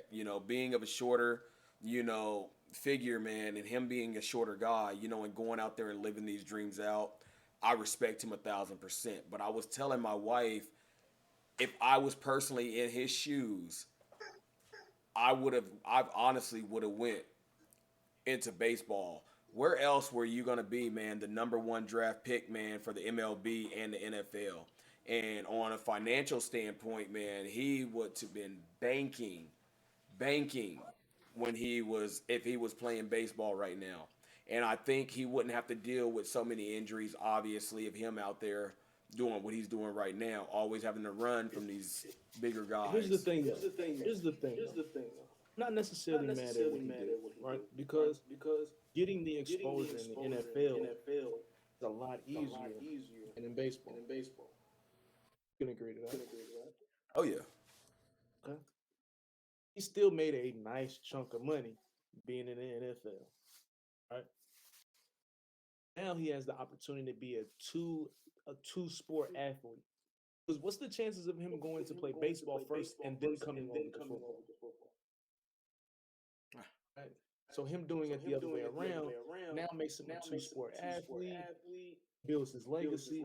I think that was kind of calculated. You think so? I really do, because if I'm not mistaken, either this season or next season, he's supposed to be negotiating his contract. He's supposed to be in to get a big contract.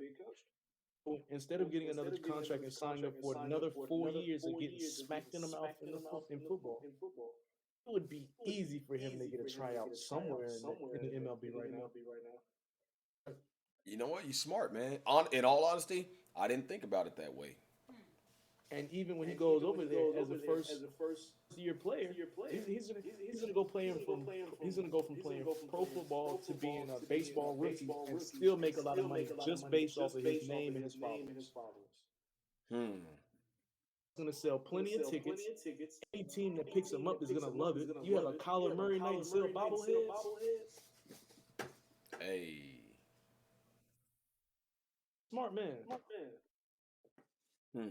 I'm honestly hoping that's what he does. He would be smart too. All right, man. So I got 3 more questions I'm gonna ask you, man, and then it's gonna get interesting. Chat. Then he gonna give me cancer. Don't judge this. Hey, do not judge this man. So I'm gonna give him these questions before I start shooting off some stuff at him here. So let me ask you this, man. As a gamer yourself, how do the leaderboards drive competition?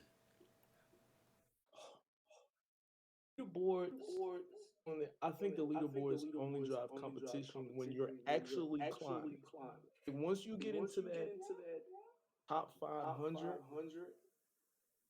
maybe 1,000, it's gonna drive you to keep seeing how far you can go. And when you look at the leaderboards and your number 49,800 whoop-de-whoop, it's like, all right, cool, the game is fun. But if you actually play the game and you can make it,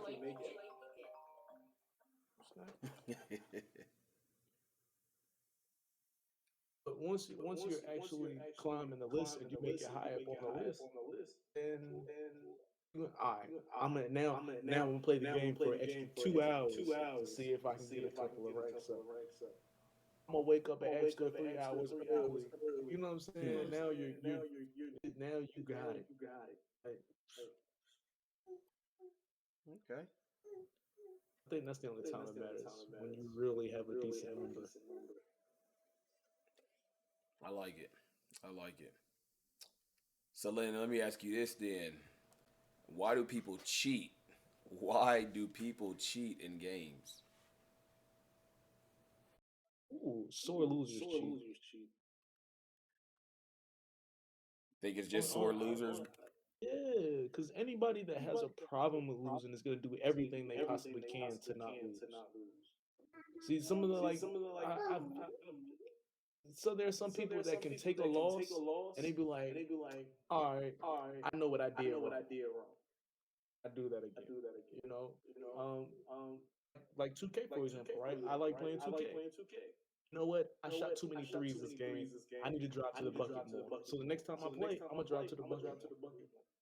You know what I'm saying? Hmm. So I take my losses by understanding what I could do better. I respect that. Evil, I did see what you said in the chat because yes, I'm very competitive. I will tell you right now, when it comes to Call of Duty Rebirth, I do. I ask every single friend who's the number one winner on their list, and the only one that I am not number one on their list of people that I have asked, and I've asked a bit, is Evil Gods. I'm number two on his list. So yes, the leaderboard for me is a competition because I see myself in growth. Like I'm a mile stretch past people that the closest one I got to me is like 800 and something. You know that's it. You know, and I'm getting ready to break 1100 right now. So it's that competition of just driving and driving and driving and being competitive and stuff like that. So yes, Evil, you're correct. That's absolutely what I do. For me, it's all about competition.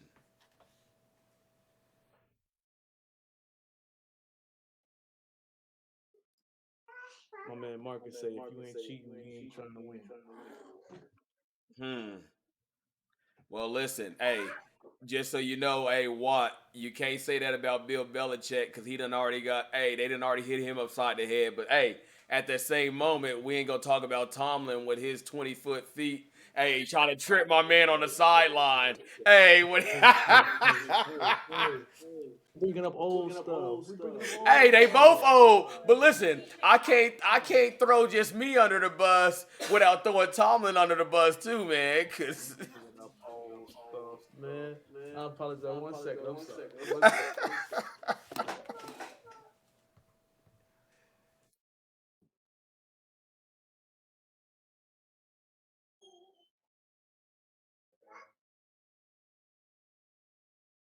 hey, Marcus, I just seen what you wrote in his chat. I respect that because no, you can't.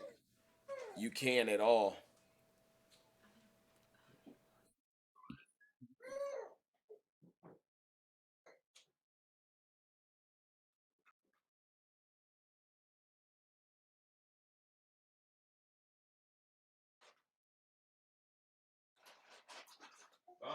Sorry, I'm bringing it to you.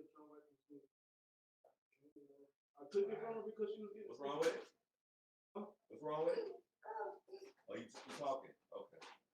I was bringing it to you. I was cleaning it off because she had candy on it. And I took it from her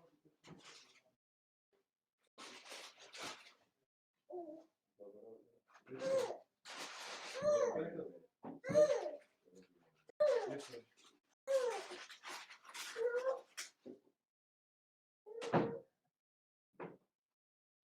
stop. Come on.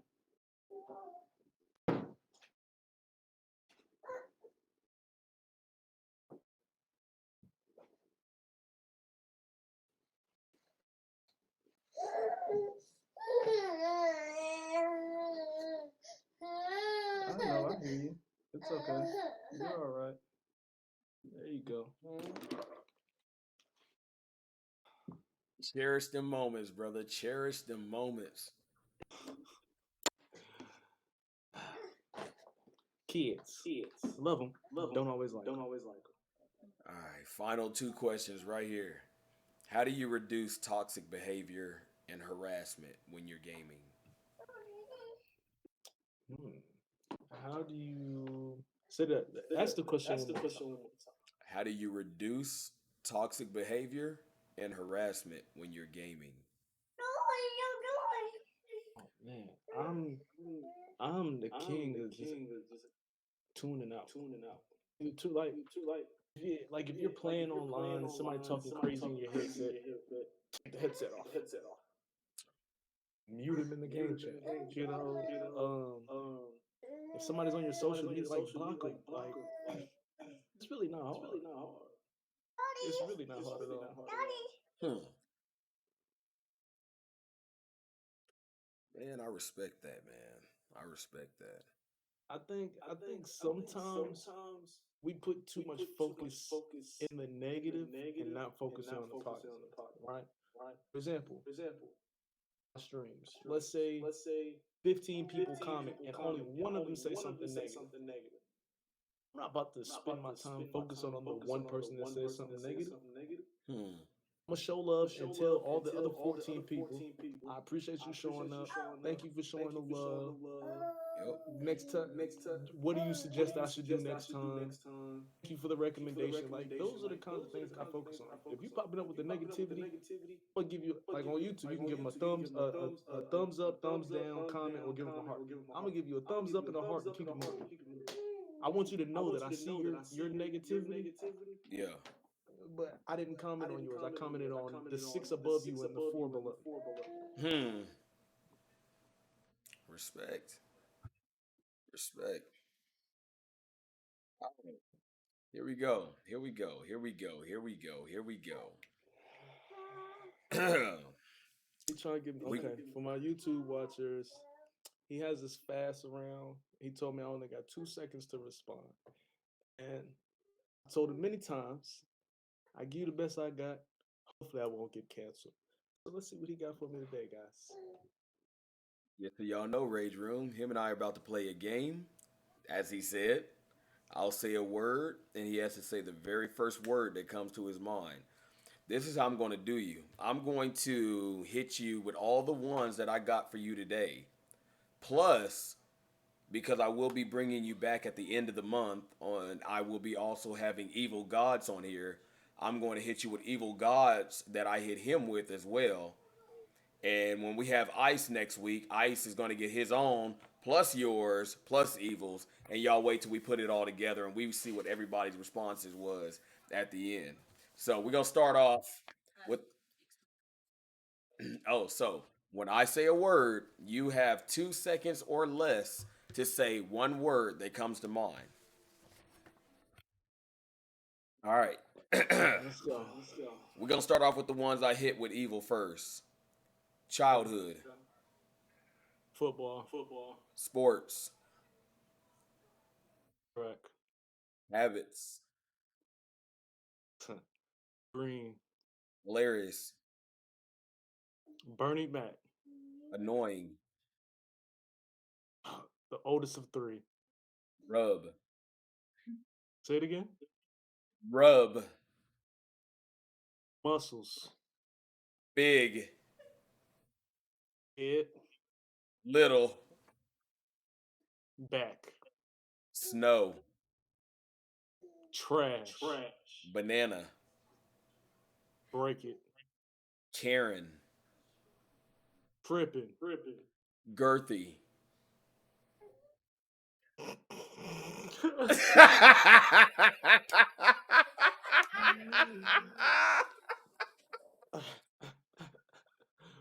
Wow.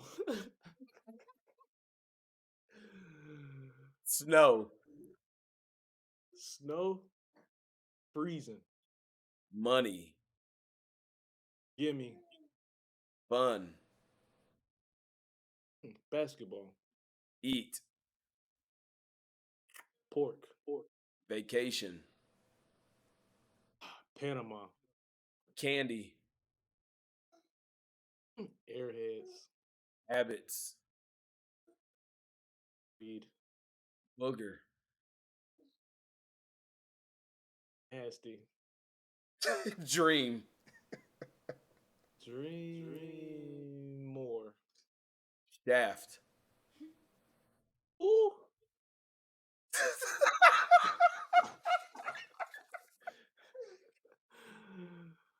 Wow. All right. Tip. Now That's a lot of damage.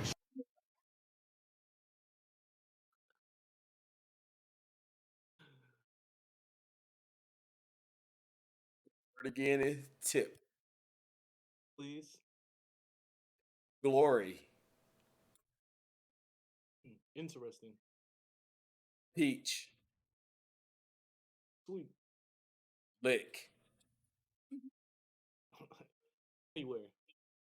Jump. Trash. Norbit.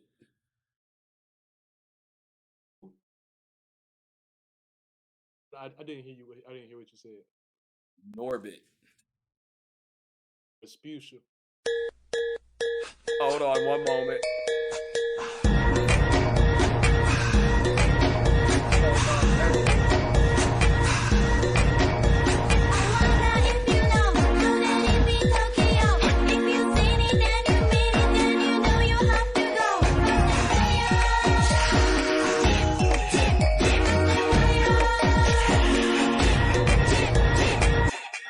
Let's go. Turn up one time for the one time. I can't wait till I get my sound alerts working. Oh. All right, next word. Thick. Lucy. Ligma. Unknown. D's.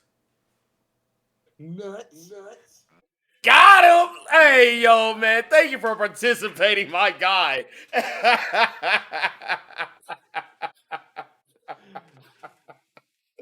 Oh, man, bro.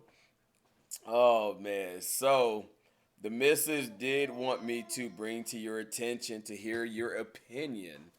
That's everything that I had, y'all. Right now is just free talk with me and my guy Watt. Hey, first and foremost, before we continue and we actually start this next conversation, Rage Room, can I please get a big shout out? Hey, from my guest today, man, 100 watts to fly. Hey, make sure to stop to. I just put the link in. I put the link in chat. Stop in on his YouTube channel. Show him some love. He's been honestly a wonderful and pleasant person to have around since the day that he came in. So big shout out to him. He has a great aura about him, and I salute any man, that is willing to be there for his children the way that I see him. So big shout out to him. My man is over here preaching and whooping at the same time. So, big shout outs. Thank you for that. I appreciate it. Also, It's all tell me it's love, a man. fly on the wall. Man, so what the missus wanted me to bring to your attention was wanted to hear, as you being a Steelers fan, what is your first outlook with TJ Watt and what all has happened throughout the season and what he achieved last night? So I think TJ is, for one, I think TJ is better than his brother. First of all, Mm-hmm. we'll get that out the way. TJ is better than JJ. Um, I think that he is definitely, he represents to me what James Harrison was during his time. He was a solid, reliable. He was consistent. You knew that you had to scheme for this man. You had to be aware of where this man was on the field at all times. You know what I'm saying? So, um, I think he's an amazing player. The fact that he was healthy for, if I'm not mistaken, I think he may have only missed 2 games this season on one health thing or another. Yeah. But he was healthy for pretty much the entire season. He played well for the entire season, getting Defensive Player of the Year. That's off. You know what I'm saying? Because that Steelers defense, really, honestly, the Steelers defense isn't the biggest problem that we have to worry about. So um, yeah, I think what he does is amazing. I think what he's going to continue to do is amazing. And the fact that because him getting recognized the way he does and Aaron Darnold is still out there on the field, you know what I'm saying? It's just, I'm glad that they recognize it because he is very important to that defense. Yeah. So what do you think? And this one right here is just personally from me, man. What is your take, man, between Haskins versus Darnold. Honestly, what is your take on that? Um, what's my other man's name that I like? He's bald, Mama Bear. Dobbs. Like what is your opinion on that triangle of quarterbacks versus getting a veteran or drafting, somebody in the first round that you can develop? So for the Steelers, any Steelers fan, you have to just accept that for the next 2 3 years, we not about to be that good because the quarterbacks that we currently have in that room are not going to do it for us, right?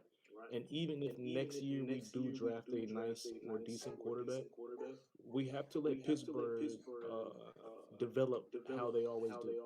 Pittsburgh is amazing at developing players, and we're gonna whatever quarterback we draft, we're gonna have to give him at least a season to get the cobwebs off, get the system down, get his pregame routine together, um, get some reps with his QB coach, like start to figure Juju out. Like it's gonna take at least a season, even if we draft a quarterback next year.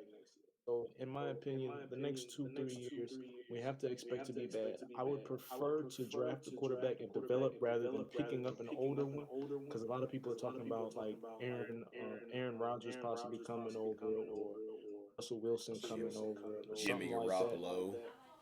Oh, Jesus, yeah, We had him. You can have him. all of all of that is all of those quarterbacks are well, two of the three are decent quarterbacks. It probably would bring us quite a few wins, but at the end of the day, we have to actually build so we can have a quarterback for the next 10 years, not just somebody that's going to be here for 3 years and then retire or just leave to go to somewhere else. Yeah, I can respect that. And then my other question that, like I said, I personally had for you is, what do you think about Johnson's request that he made earlier when he was on the podcast? I don't know if it was a show or a podcast where he set his asking price with him coming up, saying that he wants who was it, Cooper Cup or who, who Cooper? He wanted that Cooper Cup or Diggs money is what he's wanting from you guys from the Steelers. Who said that? That's from Johnson, Dante Johnson. And he said he wants that Cooper Cup. He wants that Cooper Cup Diggs money is what the ballpark that he's wanting. To me, it depends on because I'm not familiar with his contract situation right now, but to me, it's dependent upon how much time he has left. This is, either sign or I'm a free agent, then let him be a free agent. Because again, the Steelers develop well, and receivers is something that we've never had a problem finding. So he can be replaced easily, not a problem. But if it's something like 2 years left on it, I would say give it to him for the simple fact that the price of a receiver is going to go up very soon. It's going to go up very soon. If Odell, for example, if Odell wins the Super Bowl, Yeah. imagine what his contract is going to look like. Oh yeah. So if Oh he yeah. has a couple years left on his contract, give it to him now, and we can call it a day. But if not, let him go because we need to put more money in the O line. If anything, leave that cap space for the O line and the running back. See, Johnson, man, I compare him to Aguilar, man, with my Patriots, bro. Like, they're both, in my opinion, they're both when you look at it, the speedsters, man, they are there. When it comes to their route running, they are there. But the one thing that both of them have in common that irritates the life out of me, man, is the dropped passes. Like between Deontay Johnson and Nelson Aguilar, the drop passes, man, is like hand in hand, man. It's like they're in competition when they're out there. So it's like, why So pay a man like that? If you're not going to be able to depend on him, if you're not at least getting 85%, 90%, I mean, at least, I mean, why pay him? That's like me personally as a Patriots fan. That's why I'm bummed right now, man, because Aguilar, bro, what they talked up and what he did with the Raiders the year prior is nothing what he did when he came over, man, to New England. I'm just throwing it out.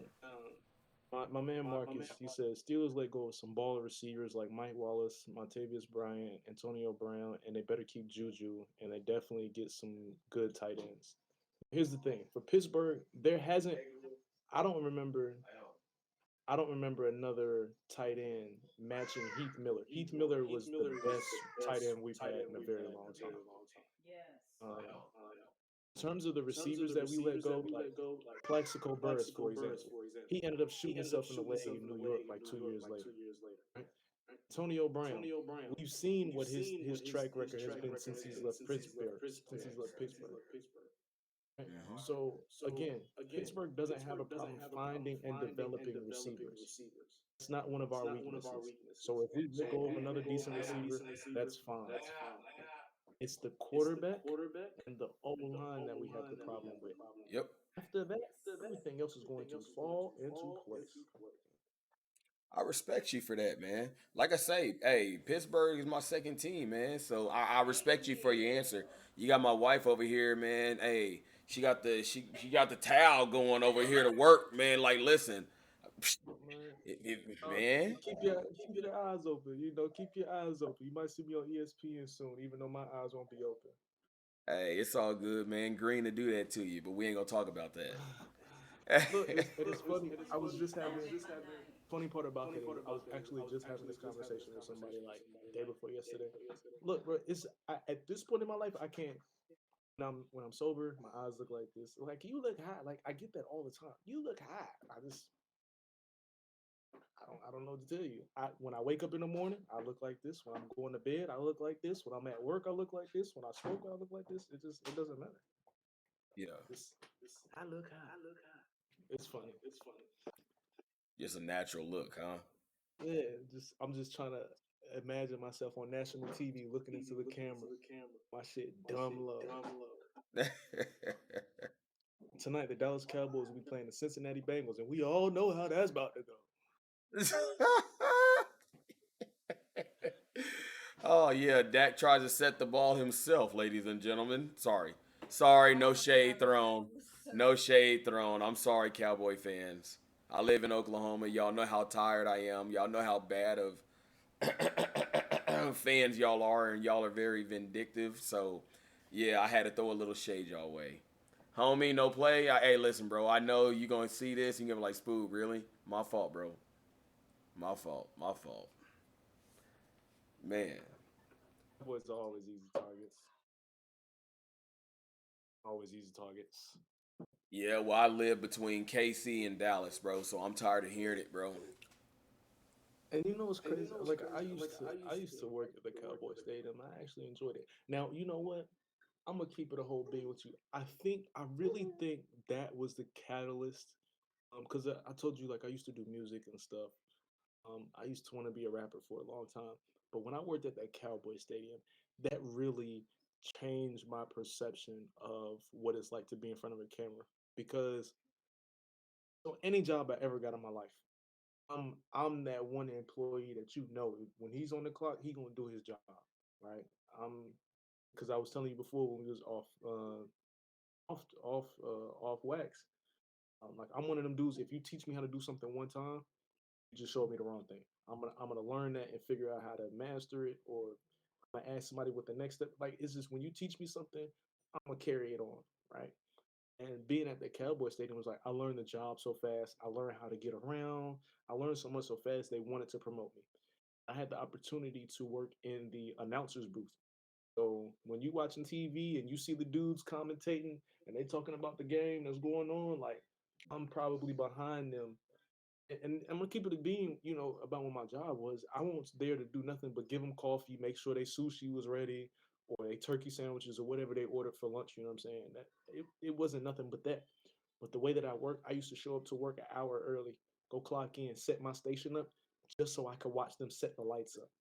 Ask them questions. Hey, why do you use this cord instead of that cord? Why do you have this many lights up? So how is it that the people on the TV see the because they have the green screen set up? Okay, so what is it that you use for the like? I asked so many different questions. I used to get to work early just so I could ask the questions, Hmm. and then when the talent show up and then they start working, like they would get there before the game, and I'd give them coffee and stuff while they're sitting down, and they're looking over stat sheets, they're looking over rosters, they're looking over all this stuff. And I tried to be as polite as I can because you're not really supposed to talk to the talent, being an Right. employee. You know what I'm saying?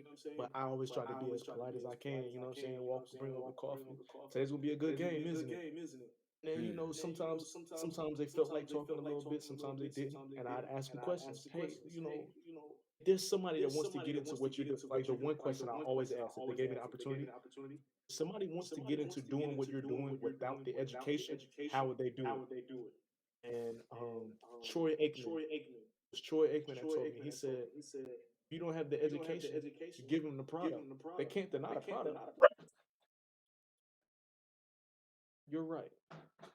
And when he said that, it was just at that point, it was just like, yeah, I have to find a way to get my own show together, so I can just give them the product and be like, yo, my personality is way too crazy for you to not give me a shot. And then fast forward, I ended up getting an opportunity at a radio station. Radio station turned into YouTube. YouTube is now you speak it until you get it. You know what I'm saying? You will see me Yeah. at ESPN or FS1. You know what I'm saying? That's the next step for me. So it's just he said that one thing to me, and it just took me to a whole nother level.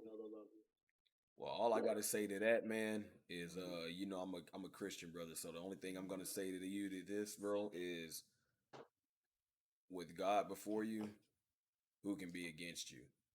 You keep that train of thought, bro, and you keep pushing, and you drive to be the best version of you and what you can accomplish and what you can do. And let me tell you something, you put that type of trust in God and you develop that relationship, which I'm sure you have. Listen, all things are possible, and nothing's gonna hold you back, man. And you'll look back on this conversation one day and you'll be like, excuse my French, America, if you're 18 years and older, you're gonna look back on these days, you're gonna be like, motherfucking Spooby. And if you're under the age of 18, you're gonna be like, that was my friendly neighbor Spooby. But either way, that's how you gonna look back. You gonna look back on this conversation one day, man. And I'm speaking it into existence for you. And see, and the greatest part for me is, especially having this opportunity to sit here and chop it up with you, is I'm definitely gonna look back. Like I've always said that stages in your life are nothing but chapters in your book. I've been through plenty of things, you know what I'm saying? I've rode the high, you know what I'm saying? There was a time in my life where I was selling cars and I was making more money in a month than I was used to, and I Mm-hmm. was big tripping, you know what I'm saying? Big tripping with my spending. I was up on a high wave. And I've been in places in my life to where I was sleeping in the backseat of my car in a Walmart parking lot. You know what I'm saying? So um, all of those things are nothing but a chapter in your book. And I look forward to being able to look back and be like, man, I remember when I was on. I remember when I was brand new on Twitch. Spooby was answering all the questions I had. He was the first one that started showing me love and had people come rock with me over on Twitch. You know what I'm saying? Like I want to be able to have those moments and look back on those because as I continue hitting my steps, I'm I my and that's why I rock with you because my thought process is the same exact way. As I keep growing, I want to make sure the people that have touched me and I touched along the way are growing too. This ain't no free ride. I ain't about to just drag you along. But Oh yeah. hey, tag, you're it. You know what I'm saying? And that's pretty much what I wanted to be. Like because there are places that you want to get to in your life that's going to take you down a certain path and give you certain experiences. That's not going to be the same as me and my path and my experiences. But there's some way that if there's some way that I can grow and you can grow, and then we can meet back somewhere in the middle, or if we can grow and I can get five people from my space and five people from your space to connect, they can create something amazing. So it's just like continue growing, man. Tag, you're it. Man, yeah, you a thought because I preach it daily. I don't even need to say it, man.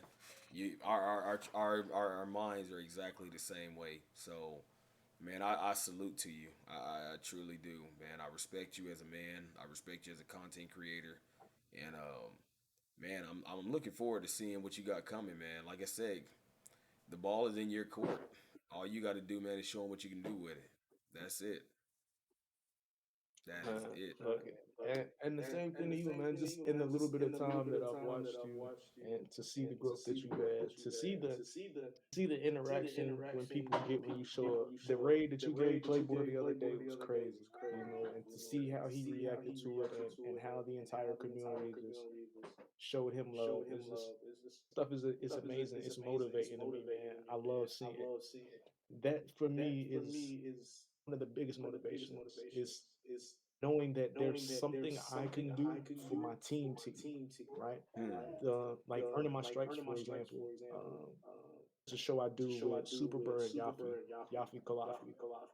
Those two have been rocking with me for so long. You know what I'm saying?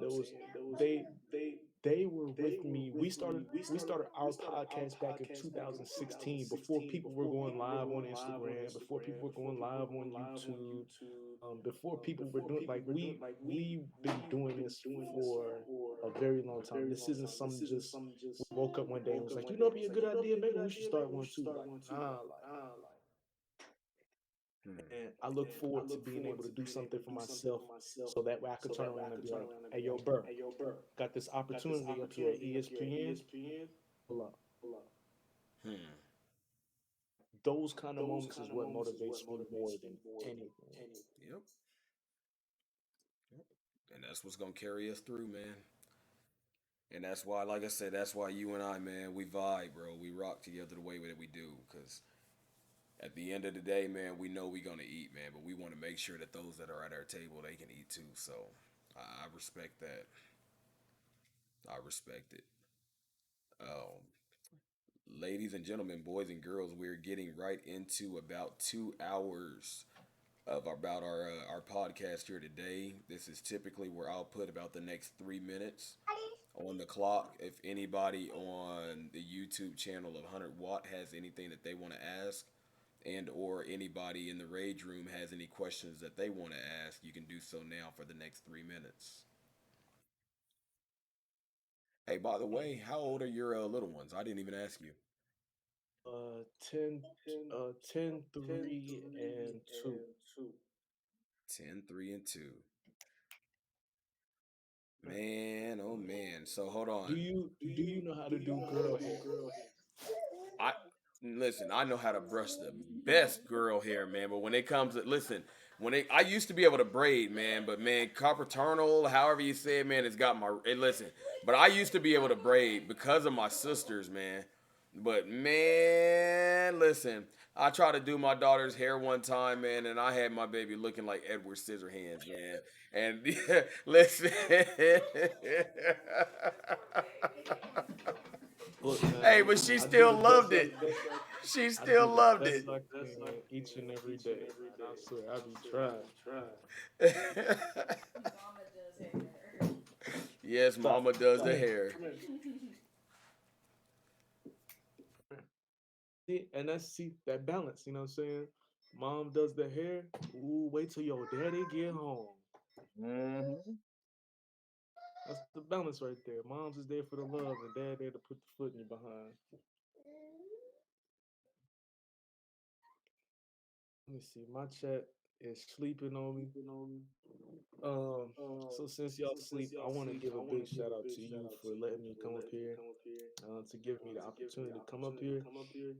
Something that look, man, people book stuff like this and they don't show up, and it's a lack of respect for the time that content creators put in. And you were willing to give me some of your time as a content creator. You edited your stream early today.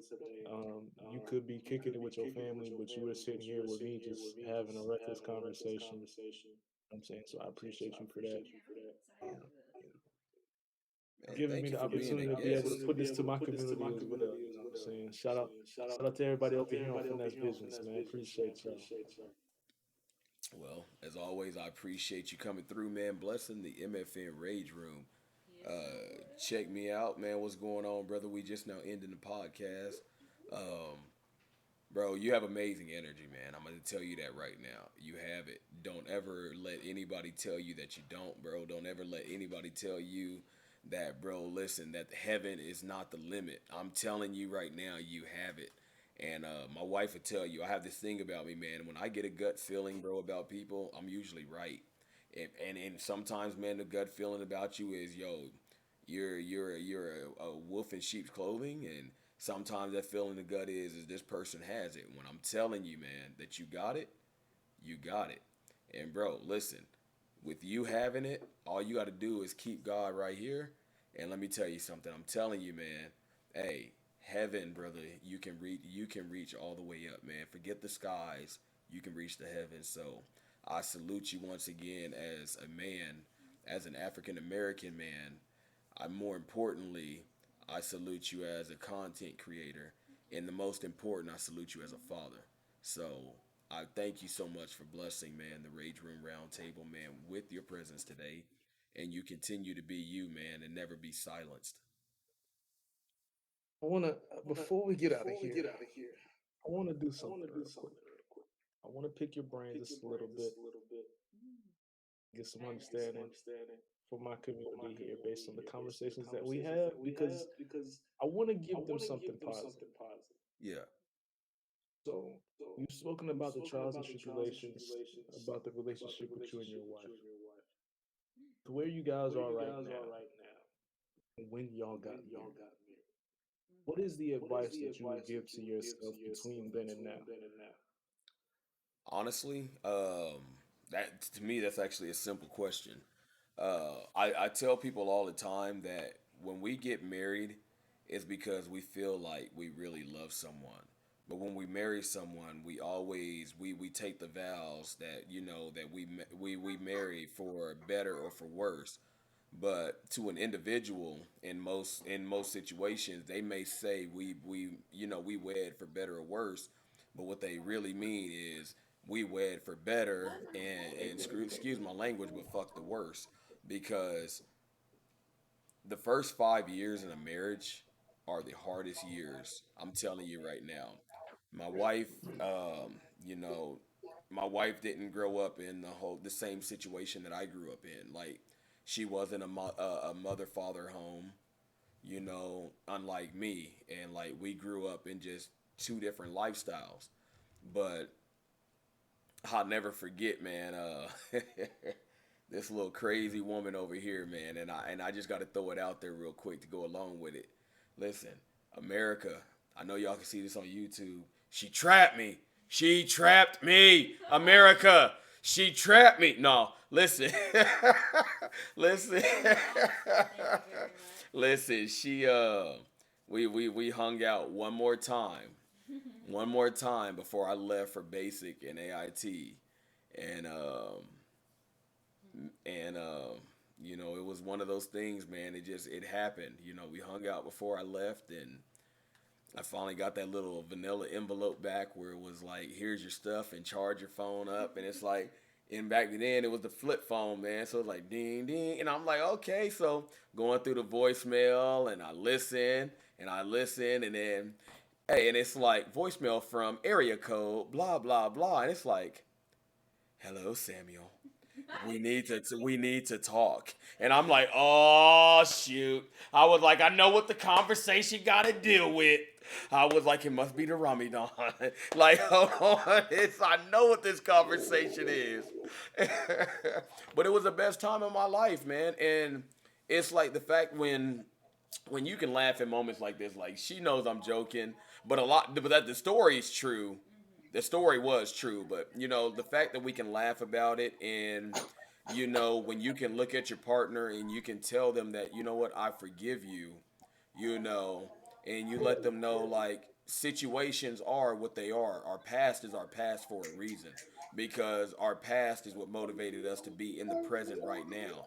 But we live in a moment right now where I can't tell you what's going to happen tomorrow. So when you can take that same opportunity as husband and wife and live in the moment together, it doesn't get any better than that, because you know what? Now you both are vibing on the same level and you're both clicking. Your minds are the same. Like, I'm telling y'all, the freakiest stuff. I've been with my wife for so long.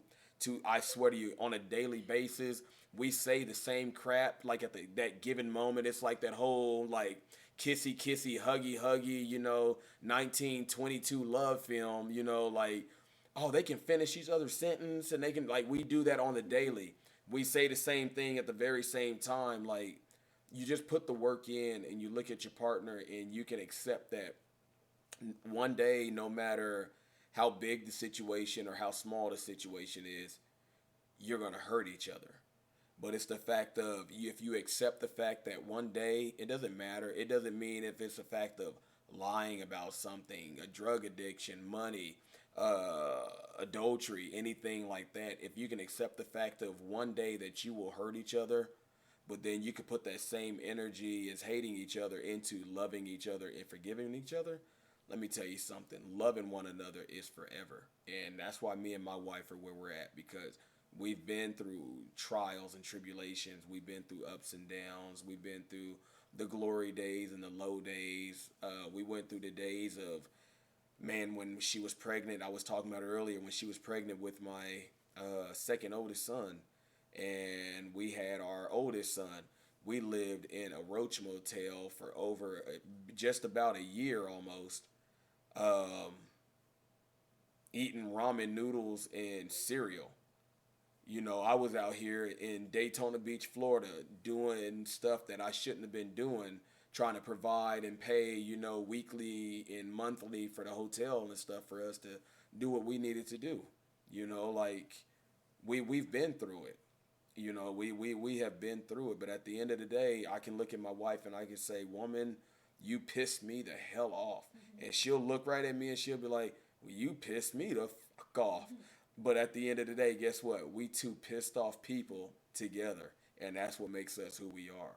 So if you can do it and you can make it past those 5 years and accept each other's flaws for the good and the bad, not the halfway, but it has to be, I accept your bad just as much as I accept your good.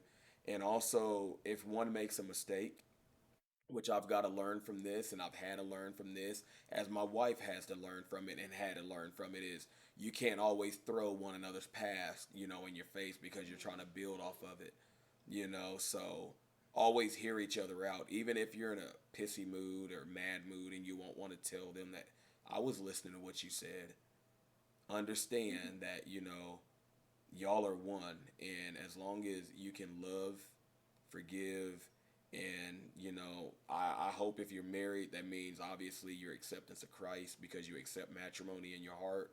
Then whatever your flaws are, you take it to God, and once you take it to him, you leave it there and you work on your future, because he's taking care of everything else. So that's word from your boy MFN Spooby on how you can maintain and retain and do what you're supposed to do. My man. See, I appreciate you saying that. You know what I'm saying? I appreciate that. And that's an amazing how do I say, piece of information, because I don't want to call it advice. Right. That's information from a married man speaking to younger men and women who's thinking about it, possibly already in it, plan to one day. Like, it's a piece of information that you need to take in and at least digest if you really plan on. We talking. This ain't no 2 year type of thing. This is over a decade. Y'all halfway through 2 decades. Y'all about to Yeah. walk into 20 years, and it's gonna go by like that. Because I'm pretty sure the first 16 that y'all got together by fast. So the next four ain't gonna be nothing. Yeah, man. Yeah. Almost 2 decades worth of time right here. And if you I don't still want to believe knock you out too. it's true, then I don't know what to tell you for real. Hey, man. But hey, ladies and gentlemen, boys and girls, of the Rage Room Round Table, can I get a shout out again, please, for our special guest? Once again, ladies and gentlemen, for our special guest, Mr. 100 Watts underscore 2 fly over on YouTube.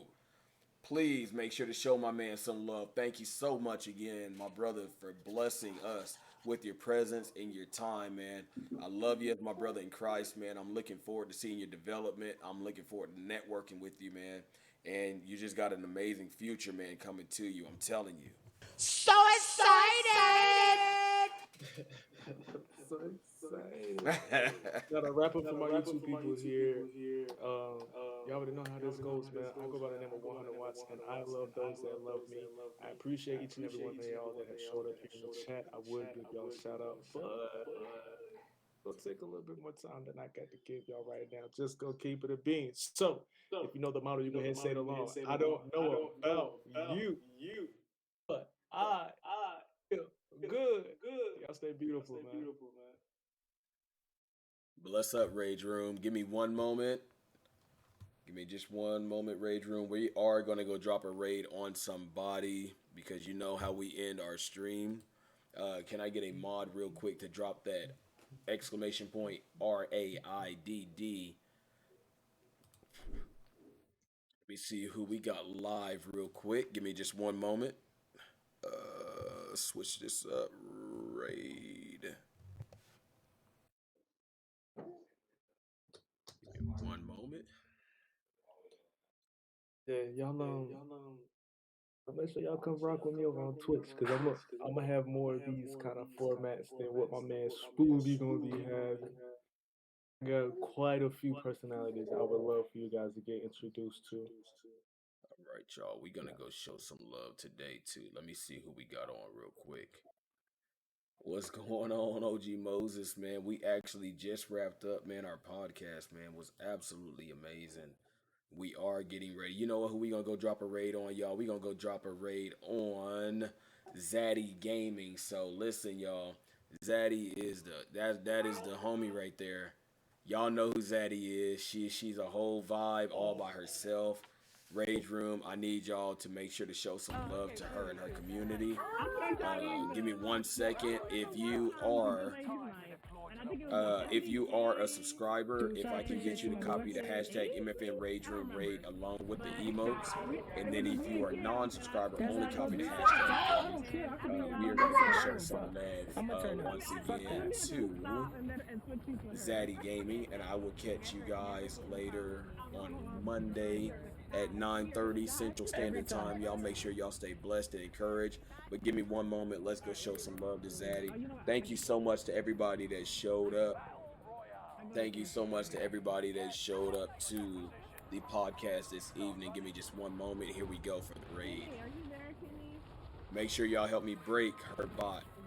Kimbo too quiet. I don't like it. Shoot me a message. Shoot me a message there, Atomic. Hey, watch the VOD, Moses. I'm also gonna have it on YouTube, y'all. And homie, bless up. Here we go, y'all. We gonna go show out to Zaddy real quick. Hold on. Here we go. Here we go. Show out, Rage Room. What you doing? I'ma down you again, pussy. Stop playing with me. Sit down. What you doing, stupid ass boy?